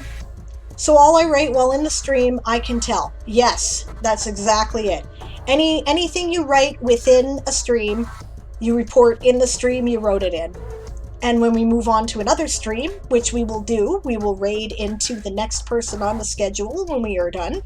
If there are more, then we will choose between them, right? More than one Game of Tomes ASC stream, we will choose, right? And we will raid you in there, and you can continue reporting your words until there's, as long as you're in a Game of Tomes stream. So welcome aboard. Awesome. All right. You can participate as much or as little as you want, by the way. There's no obligation to keep going once you started, and, just whenever you have time to watch streams. Okay, so you're looking for more information to flesh this out. You said you liked my Avalonian Imperial Navy article, so let's dare to compare. Maybe I can skim through it and give you some ideas working from there. Now remember, this is a brainstorming period that Barbarossa has purchased with this points. So let's consider what might be helpful. So I started mine with an oath as well, explained what the Navy is and what they do, explained that they're not as tough as they once were. You've already got a symbol for yours, so you don't need that, and a motto, which is cool, so you don't need that. Commanded by, comprised of the command structure, and then details in them. Then I've got the ranks broken down. Okay, if you want to flesh this out, right, you have the officers, or the different ranks detailed in your beautiful table, which I would totally leave exactly as it is. That's to get back to work growl for those of you sprinting. You could start to break down the different ranks. If you don't want to, because you're saving them for individual ranks, then you might explain things like the roles between, the difference between the enlisted and the officers, and how you get into the officers as opposed to the enlisted.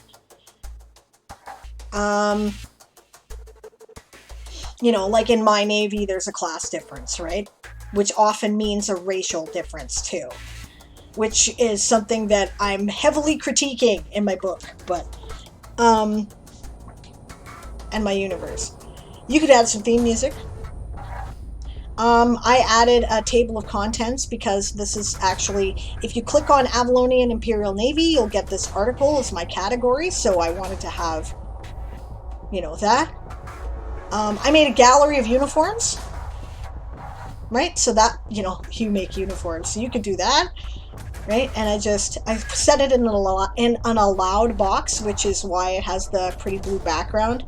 These are PNGs with no background, so they just show up like that, right? So you could do something like that.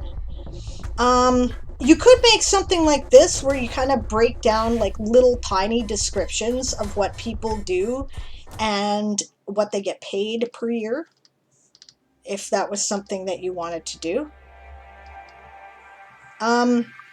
My Navy acts almost like a sovereign state in some ways, so I get into that. It has, its own policies about currency, its own governmental structure, but you may not need any of that, right?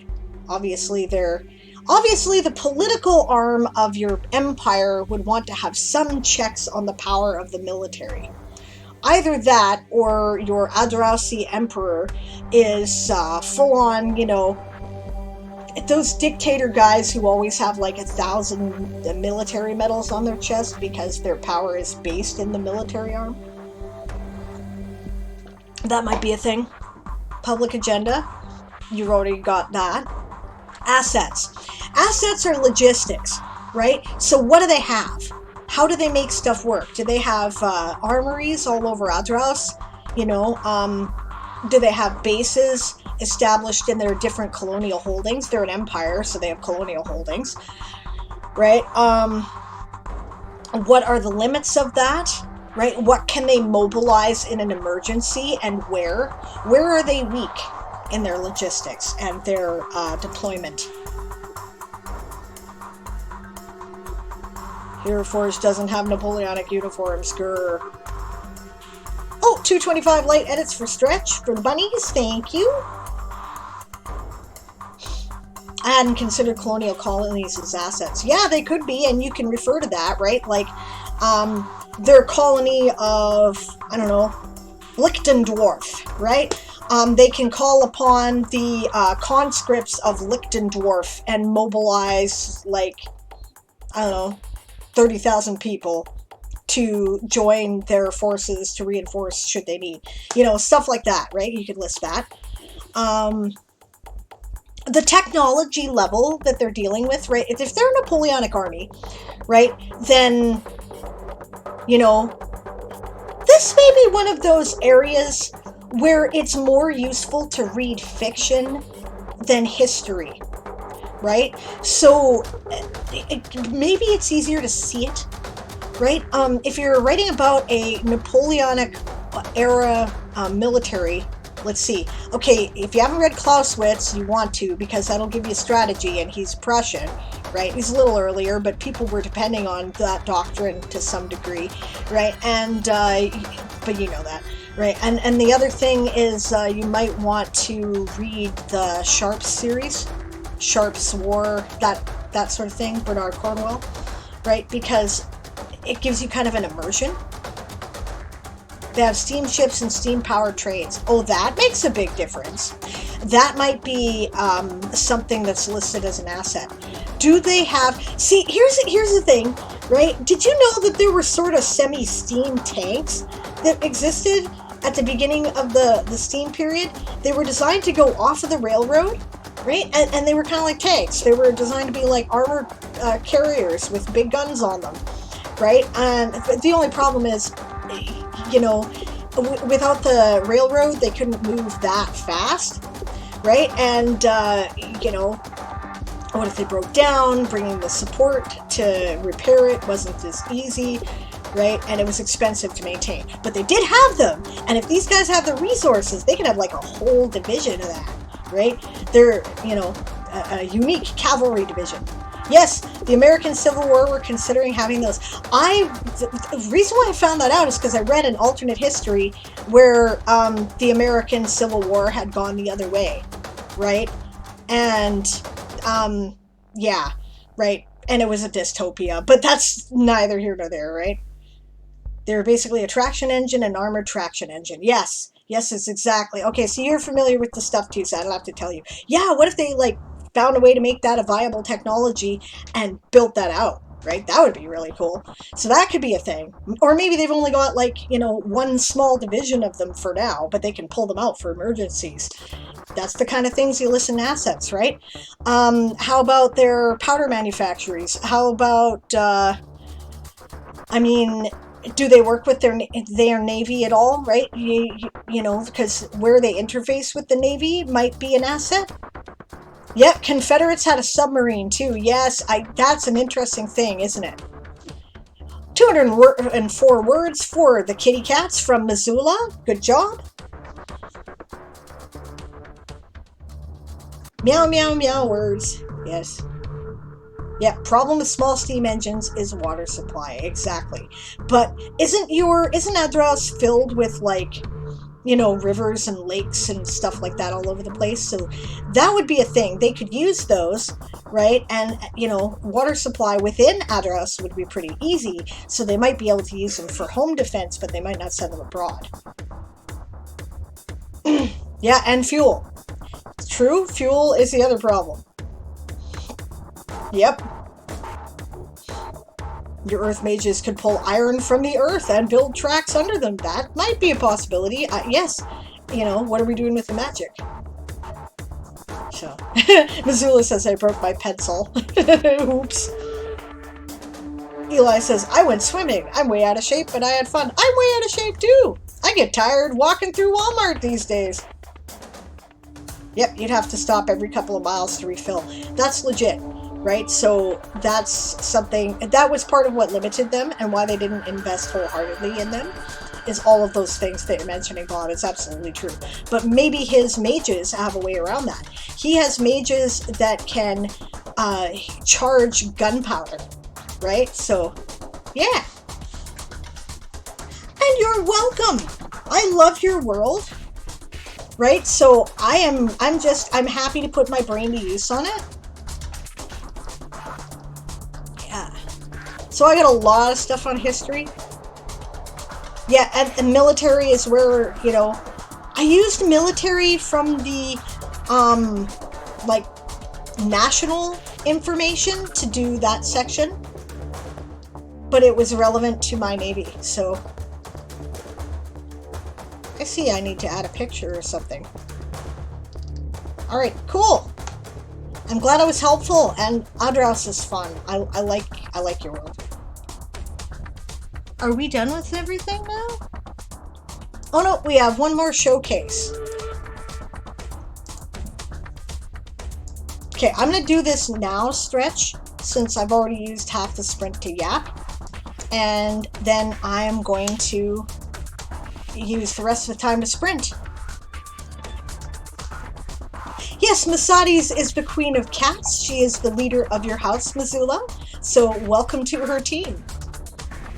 Work in progress. Understood there, Stretch. So it's not expected to be fancy, and I'm not supposed to comment on layout. Gotcha. Alright, I like your Illuminati symbol there. Illustratum, okay? Illustratum. Type Secret Brotherhood.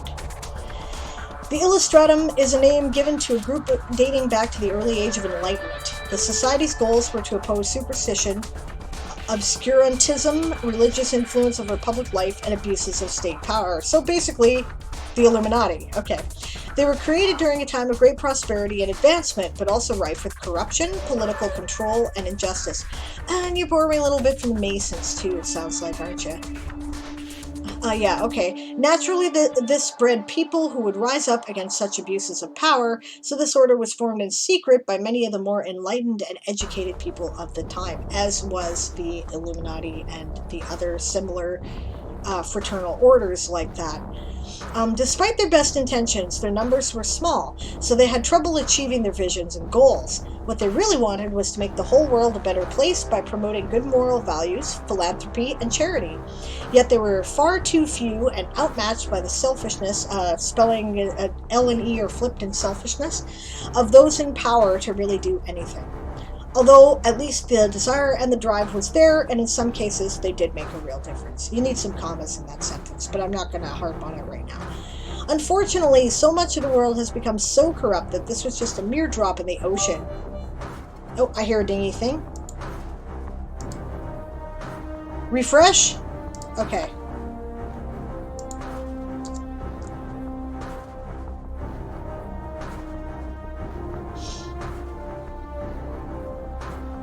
And you changed, like, the whole background. Did you do that intentionally?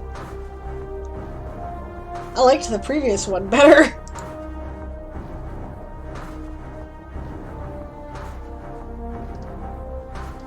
Let's see what I missed here. Water mages, yeah. Rare mages could condense water out of the air to deal with any water issues. They would require a lot of mage support, says Rowan de Barbarossa.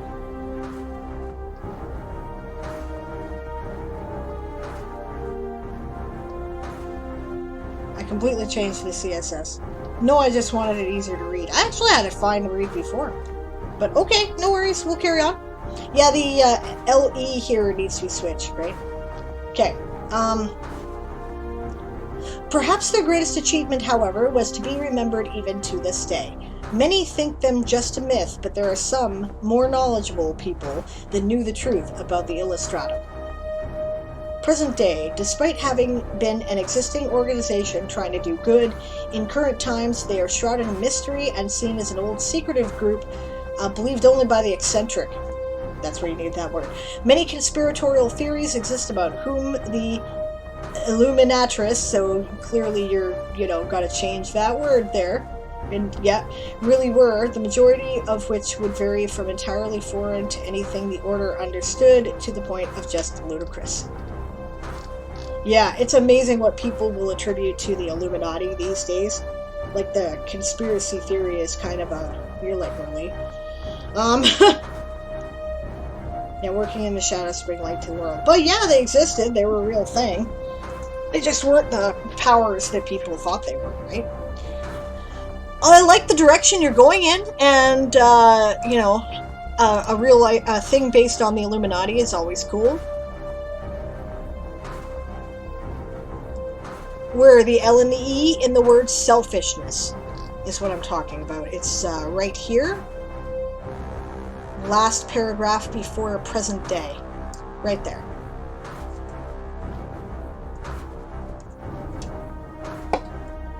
You've got selfishness, which sounds like an interesting word that gives me the feeling of being lazy. Oop, change that error. Okay.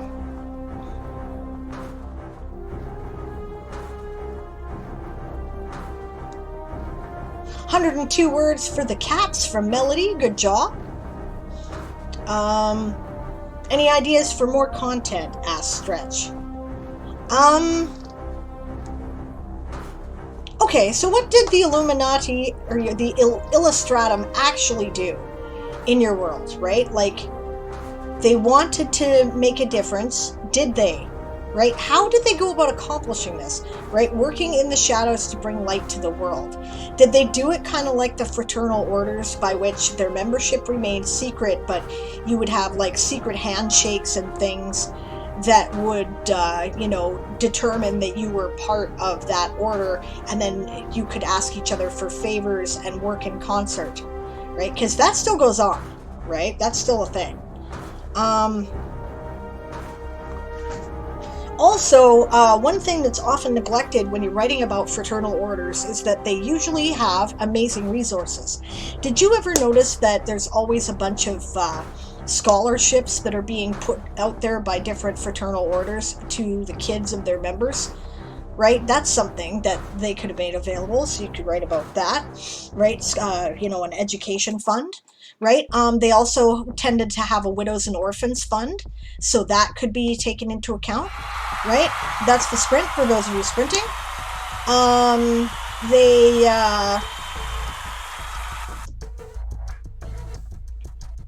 I don't know. What is known about their symbols? Right? Like, you've got the Illuminati symbol up here, but you haven't explained what it has to do with anything. I know that it's the Illuminati symbol, right? But you could detail the symbol here in the sidebar and explain what it represents.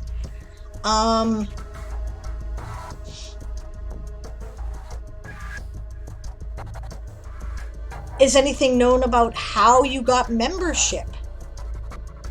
Right? What are some of the primary conspiracy theories that are ascribed to this organization? Right? The ones with the most legs. Obviously, the one with the most legs about the Illuminati in our current society is that they control the world financially. Right? And that they manipulate knowledge and technology so that only their chosen people can have access to it as they see fit. And some of the more wild stuff says that extends to things like they have access to alien technology or occult magic. So that could be, stuff you might want to expand upon in there. Let's see how we're doing here in the chat. Yeah, working behind the political scenes. Yeah, that's primarily what these guys did actually.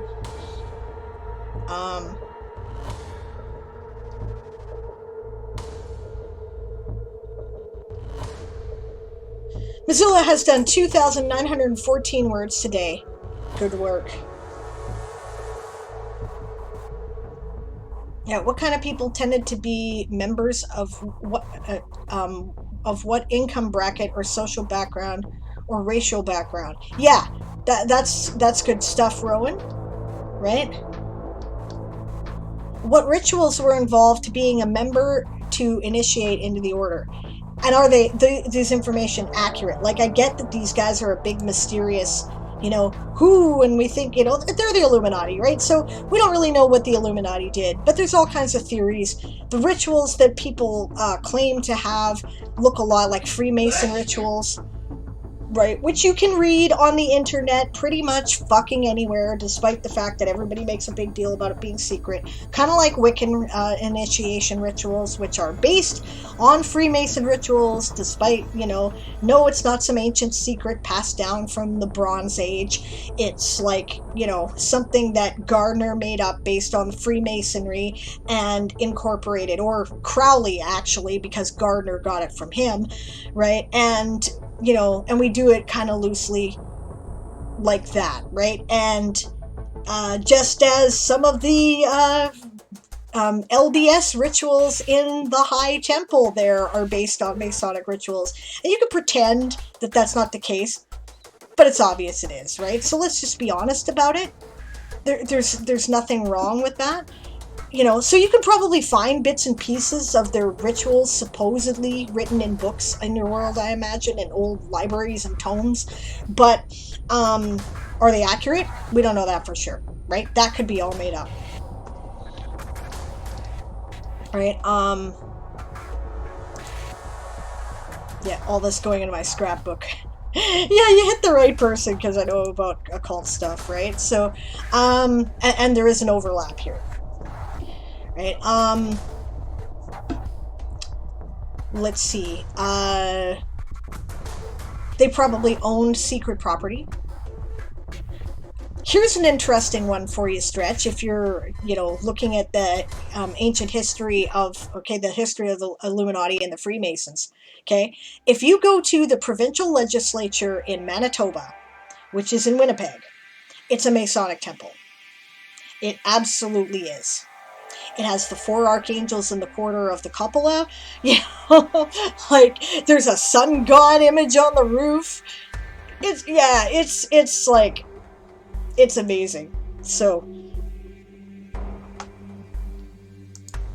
there's like people have written books about all the Masonic symbolism there. Instead of like lions guarding the stairs into the Parliament room, it's buffalo. It's really cool. So yeah, right about their buildings. Maybe there's a remnant of one of their buildings lying around that's, a legislature building, because that's a real thing. Look that up. The provincial, Manitoba Provincial Legislature. Look that up, right? Because that will give you all kinds of ideas, especially look at the images, right?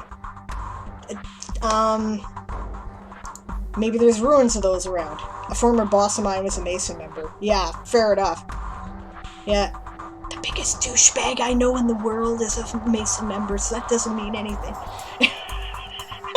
Sorry, what? Okay. Alright, hopefully that was of some help. I have half an hour left to work. I'm gonna work. And if you need any more help or have any more questions about that kind of stuff, let me know. I've read all kinds of things on secret initiatory traditions. For obvious reasons.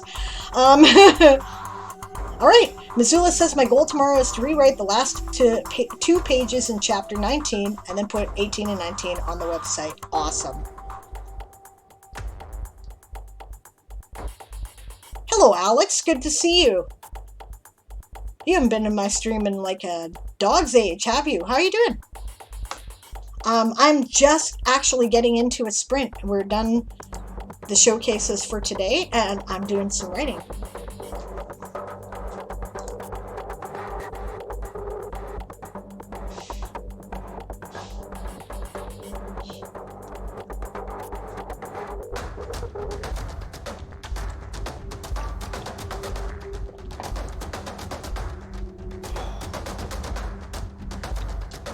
Oh, Moon, I'm sorry. I don't mean to imply that the LDS is the same as the Masons. I just mean that a lot of their secret temple rituals are based on Masonic ritual.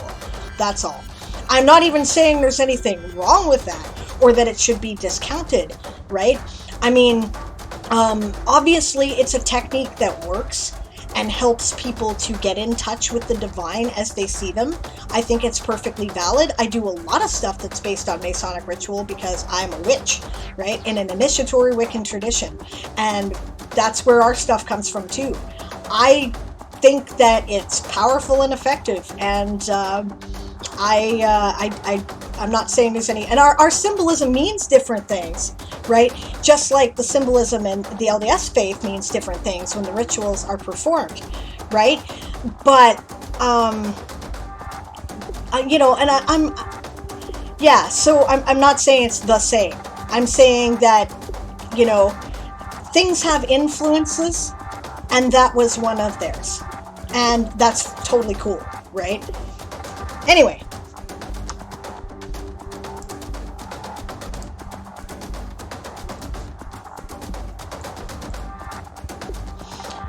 Massar fledge at about 3 months and take to flying quite early after that. They will still remain close to the nest for the next 6 months to a year, experimenting with gradually increasing their flight distances. This is usually done in small groups, but particularly independent Massar might go alone to assert their independence. And, this is my ADD brain. Did I actually put in my 22 words there that I counted?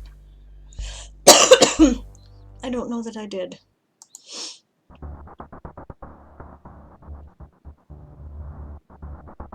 I did not. I'm glad I checked.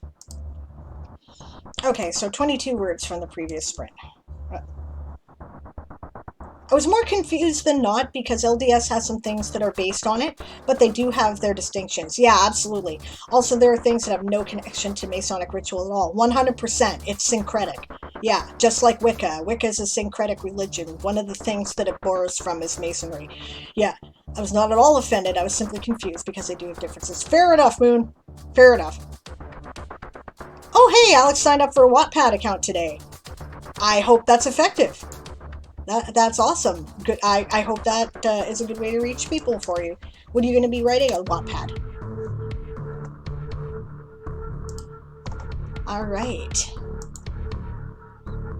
Usually done in small groups, but particularly independent Massar might go alone to assert their independence.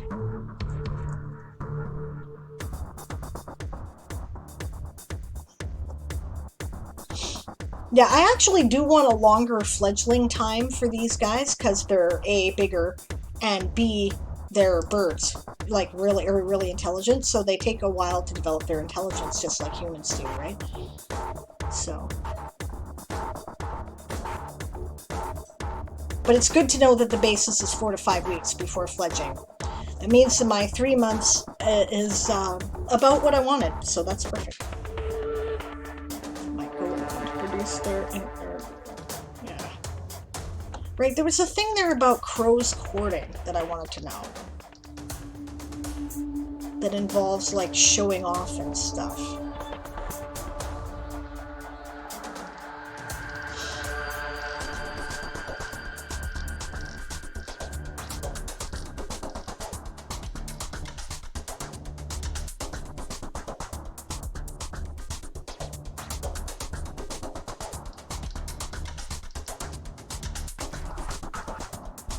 Okay, obviously that wasn't there, so let's try this one. Oh, and I guess I don't need this page up anymore.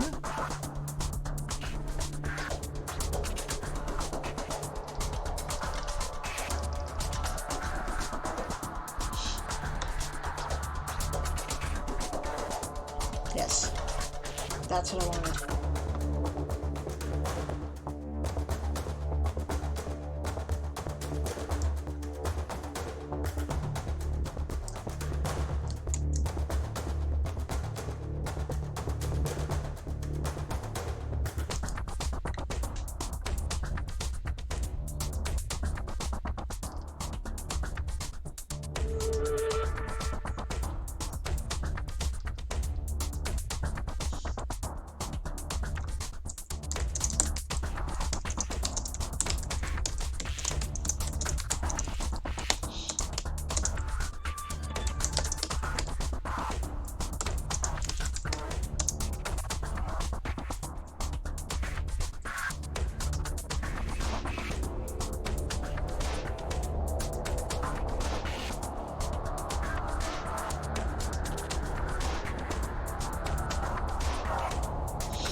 And that's the sprint.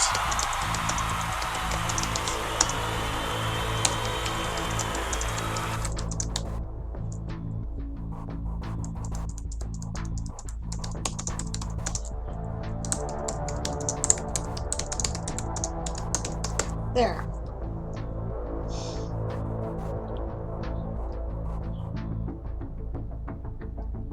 Where did I leave that off? Assert their independence, okay.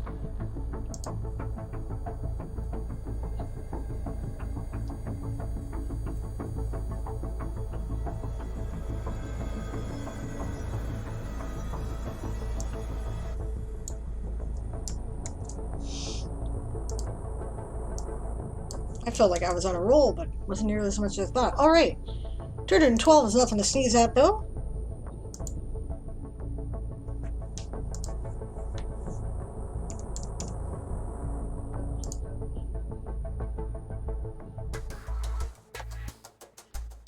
All right.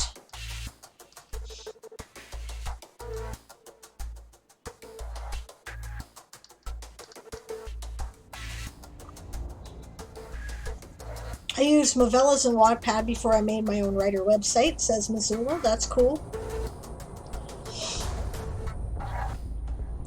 They, the fledglings, could develop fully physically before they develop fully mentally like humans, says Moon. Yeah, they totally could and probably do.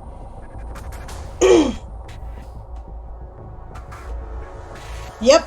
Stretch says, I just Googled that Manitoba Provincial Legislative Building, saw a front view and thought, quite big. Then saw an aerial view and holy crap, that's huge. Look at some of the inside photos, man.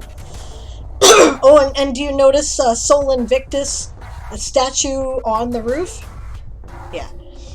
Alex says, I'm writing one of my stories on there at the moment. I have multiple, so the ones I do have are going to be works in progress since I get an idea for another story and go to write that and never get the story I did before done. Finish what you start.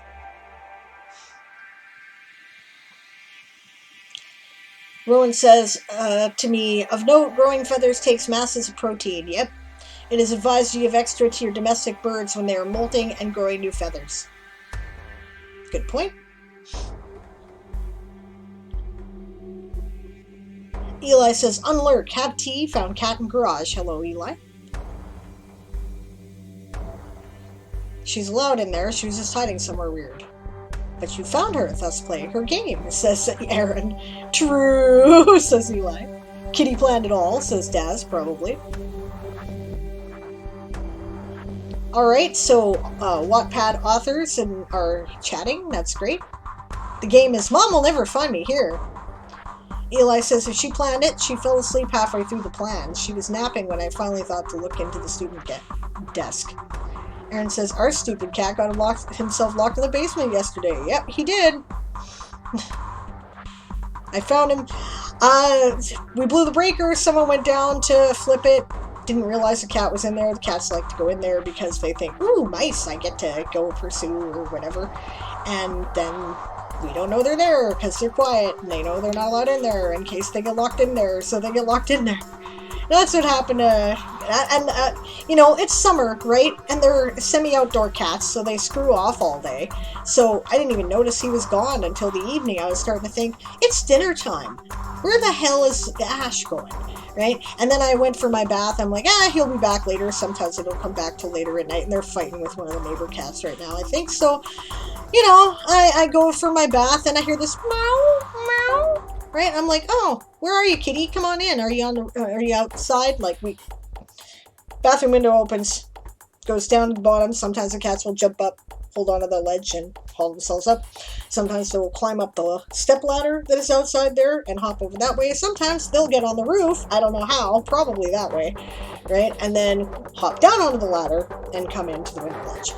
None of these things happened. I'm still hearing him out. I'm like, okay, all right.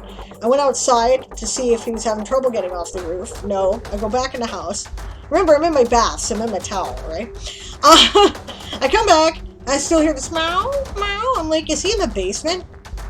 Yep, sure enough. That's where he was. And then he ate, and then he was off again. He was fine, obviously. Eli says, I see her contemplating the garage again. It's hot in there, and we're thinking it feels good on her. It's very sad. And that's the get back to work growl, by the way.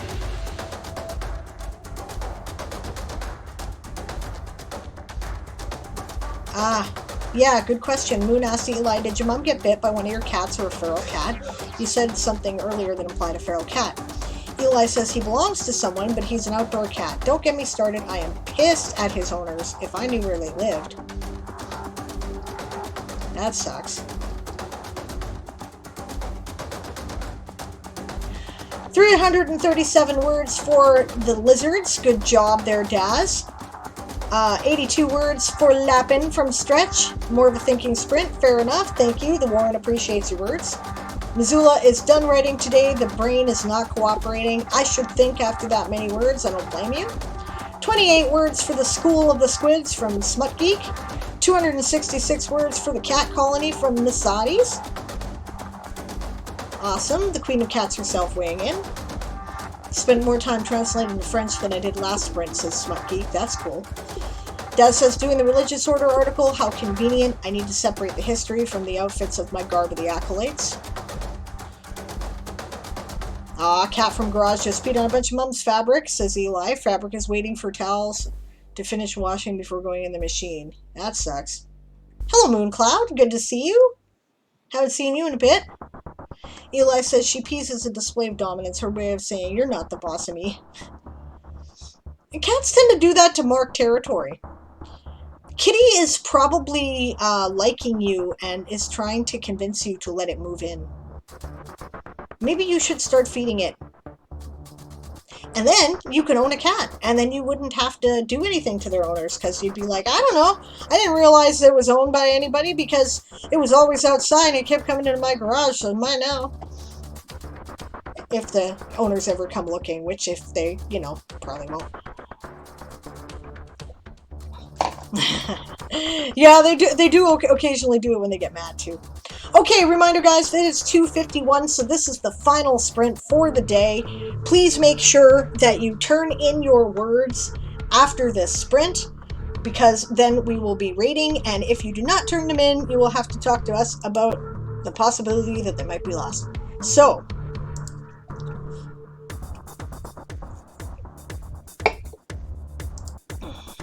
who's on after me?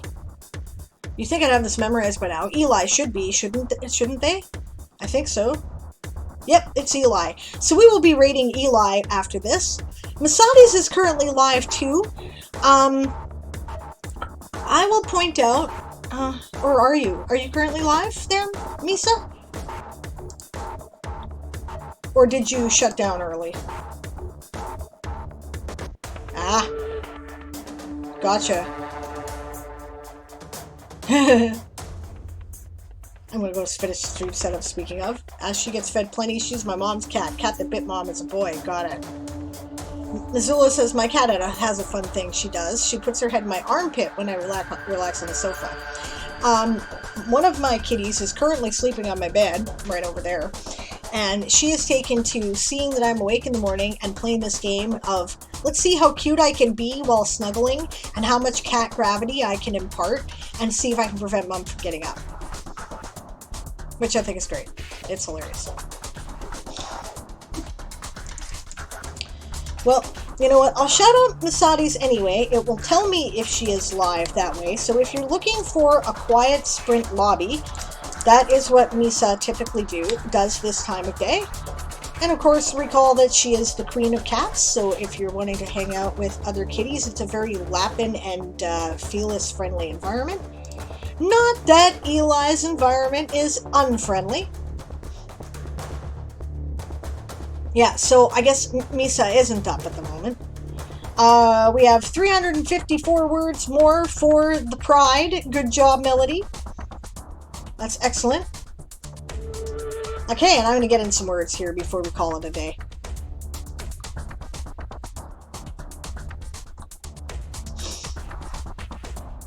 I think I need this bigger to remember what the hell I was doing. Come on now. There we go.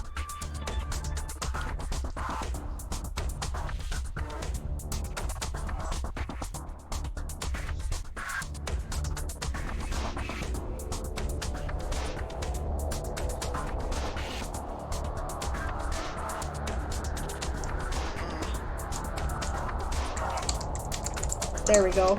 Taking Moon's suggestion, because they are very intelligent birds, and the stars physically mature at 1 year, although they did not come into their full growth until about 3 years. They are still not considered full adults by the community until then.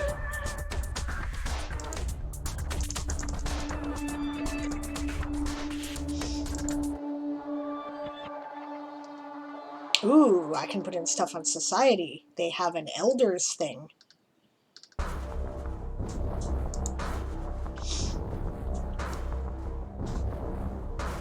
Ecology and Habitat.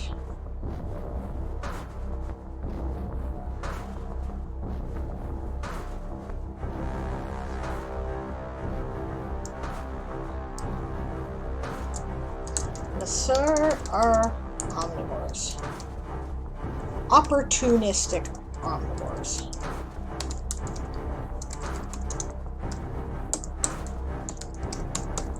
While they are clearly designed for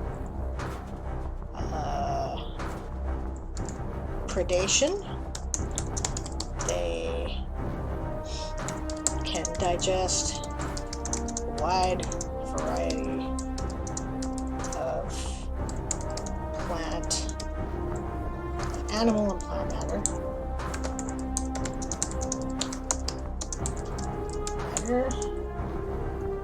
And won't turn their noses up at carrion either.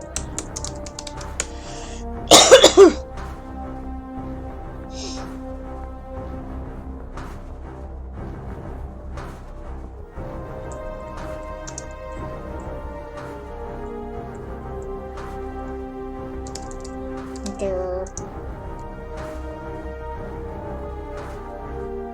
high protein requirements,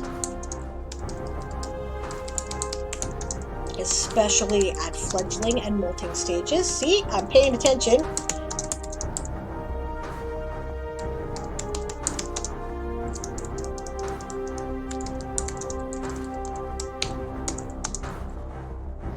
Assures that most of their diet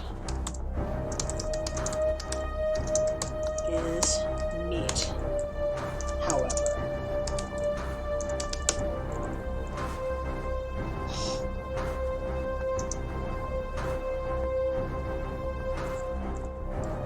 often bones of previous...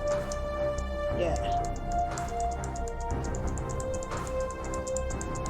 As a result, there were usually disturbingly large animal bones lying around the roosts of the star flock, where they would be allowed to stay until all the nutritional value can be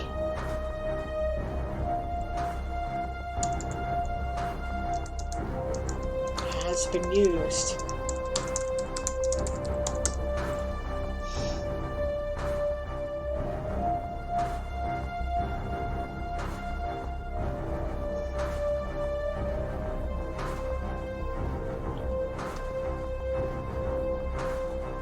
Was there a separate section on reproduction? Oh, this is like...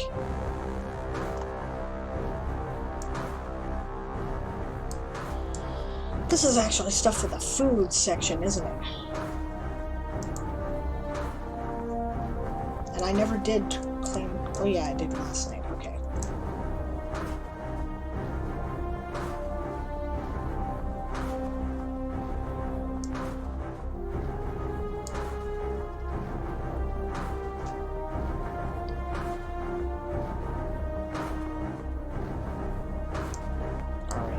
Some modifications here. Combine these two sentences.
Wonder what you call female bird.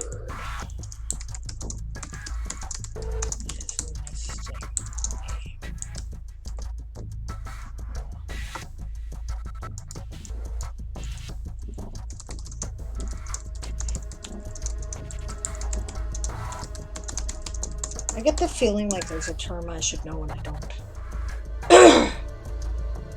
Nope.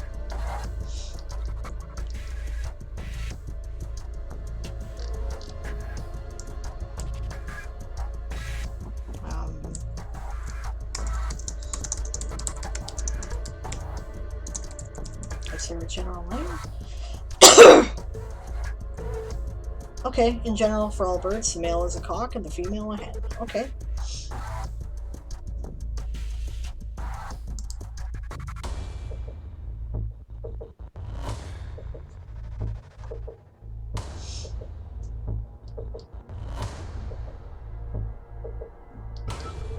Tearsel. Okay, that's probably more like it.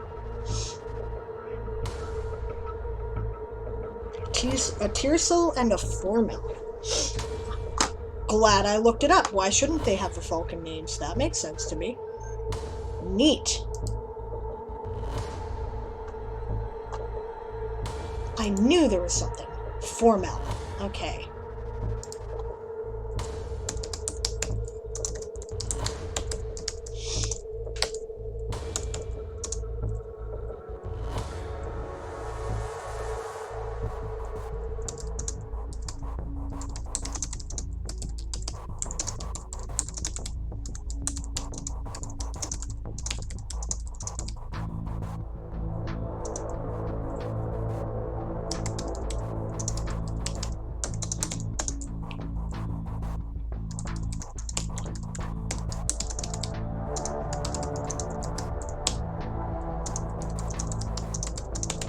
You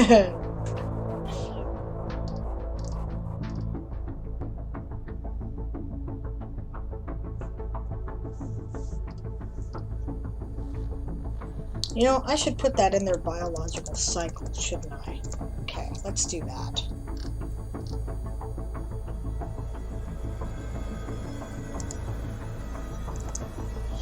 Right, and that's where I wanted the thing about breeding, which I'm going to edit from there. Okay.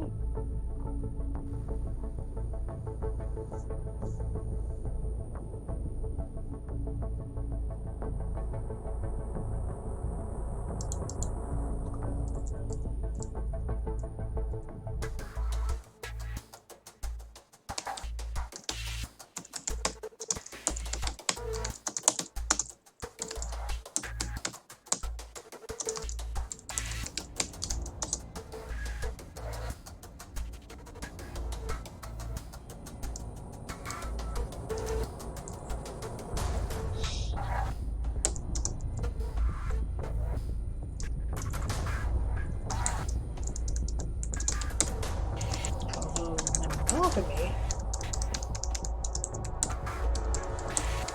is not necessarily expected, and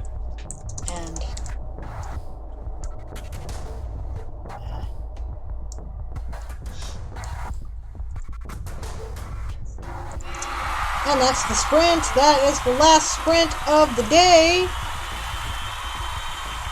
I am going to put that in its own thing. You know, where was I here?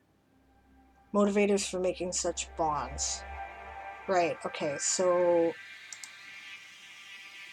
before I get into counting my own words, Rowan, if you would do the honors of announcing in the chat so that people who have it on mute can see. But it's time, so bring out your words!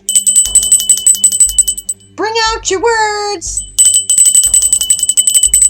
Bring out your words! Thank you very much, Rowan. Much appreciated. Awesome.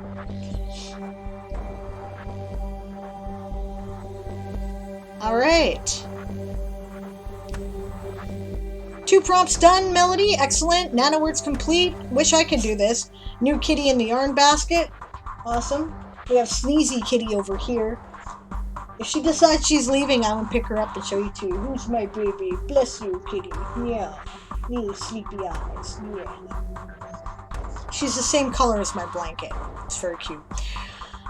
Alright. Moonflower made a thing.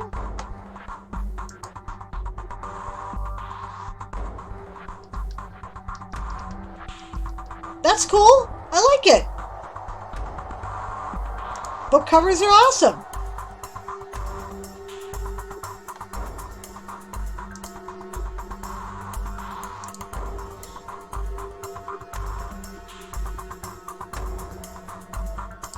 All right. Yeah, hens and cocks apparently. They're Missoula. Thank you.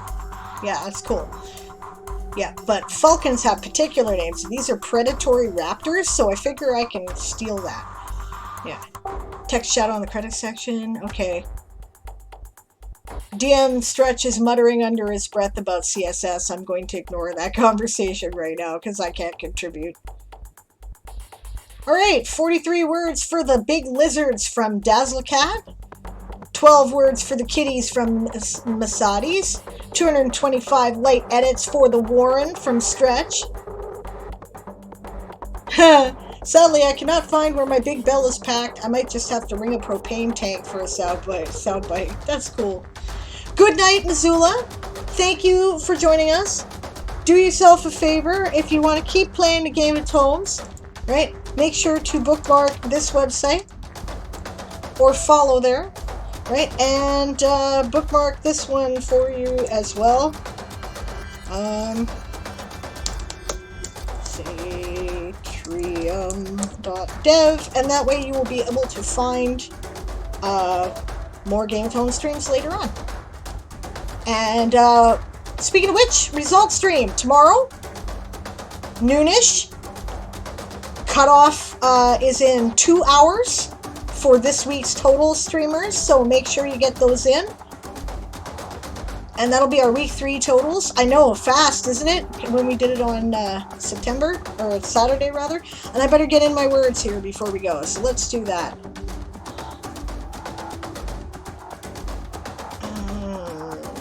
Probably 2 there. Yes.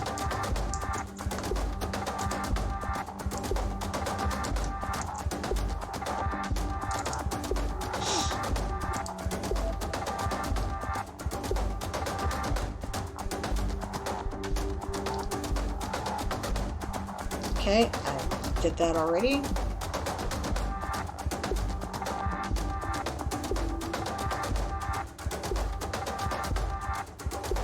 Okay, and I think that I didn't count any of that yet. Deliberately left it, so 254 words for my last bit. That is not too shabby at all.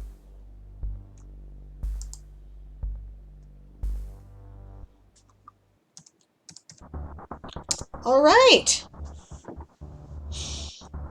Thank you very much for joining me, everybody. We'll switch to downtime screen just before we go so we don't get another sprint. I will be back tomorrow at noon Pacific, 3 p.m. Eastern, 7 p.m. UTC. That's 8 p.m. in the UK, which means bring 5 a.m.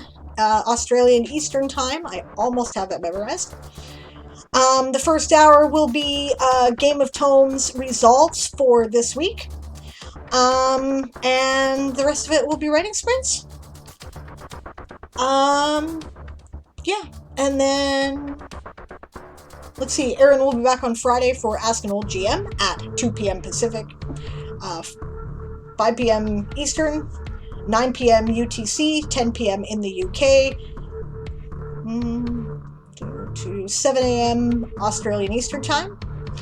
And then after that, I may be back on Saturday to Word War with Erin at Write with Erin at 2 p.m. Pacific. And of course, I'm back on Sunday again for Sable Soil Forge. So thanks very much for joining me today, everybody. We are going to raid Eli.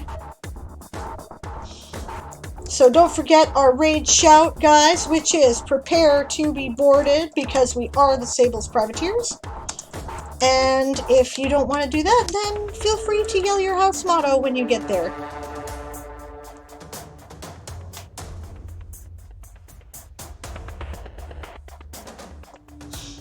All right. Have a good rest of your day, everyone. See you tomorrow.